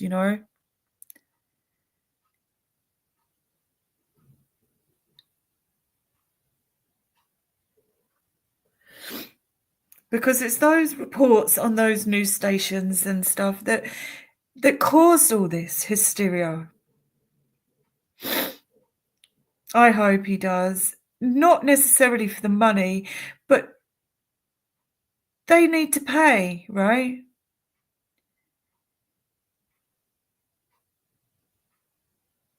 He had to have his trial moved because they couldn't seat a jury. And they're going to be struggling to seat one in Ada. We know that. It wasn't much better in Ada. But he absolutely needed to move the trial. And then, ironically, it's the people that caused the trial to be moved are the ones that have a problem with it.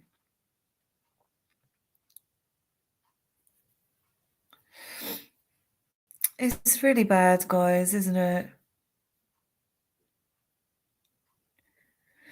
It's 2:45 in the morning, guys, here.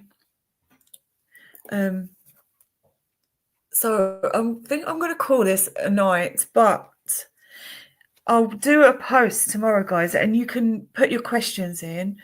I don't mind the odd silly questions, but we'll try and keep it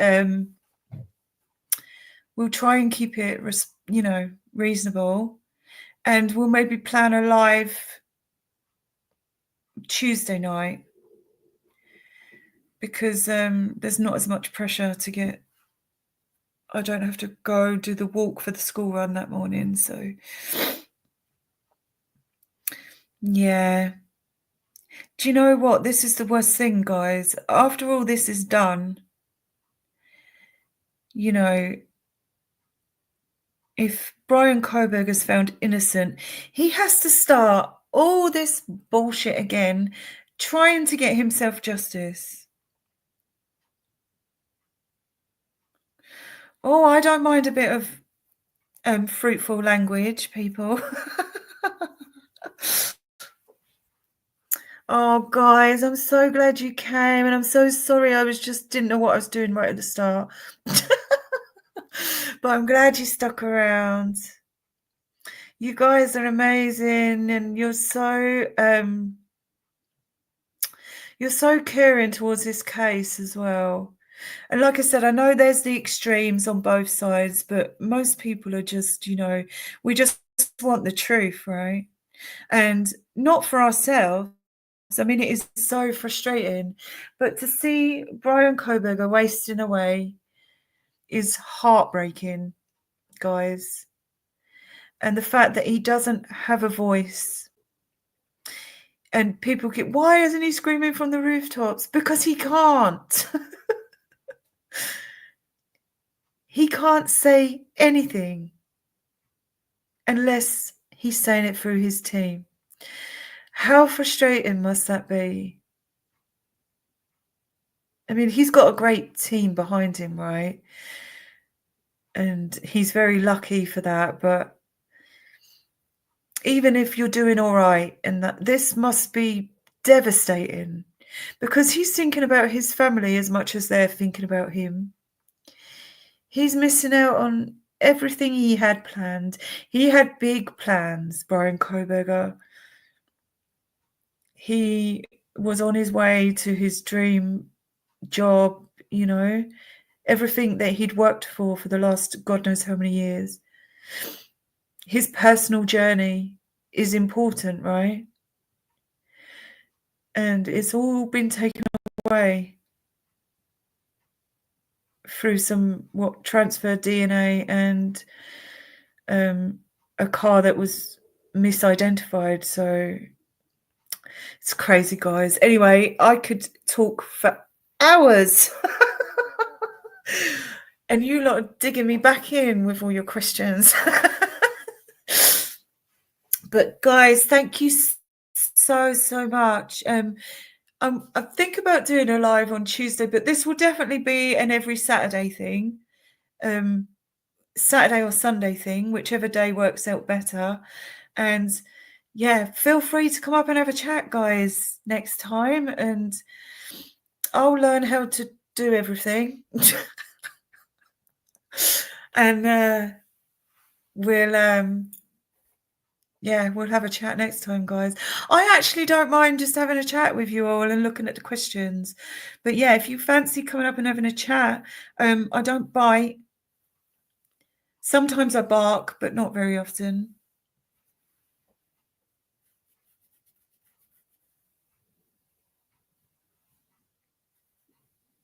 I will. I'll start on a video tomorrow. I said I'd have a look at a couple of little things from the grub truck, so we can do that. And yeah, we'll make it regular, guys. And please come and join me, and come up on panel and join me. If anyone wants to, next time, just give me a shout. I only do gentle biting, guys.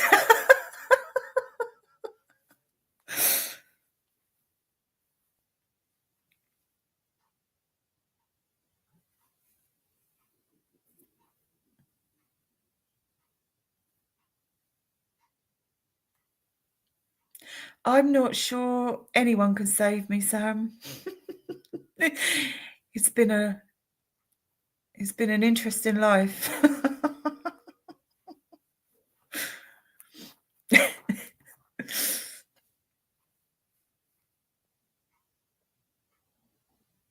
Oh, I've had to have breaks from it, guys. There's been times where I've not really had breaks, but been quieter on YouTube, because it just consumes you. Oh, guys, you guys are so amazing.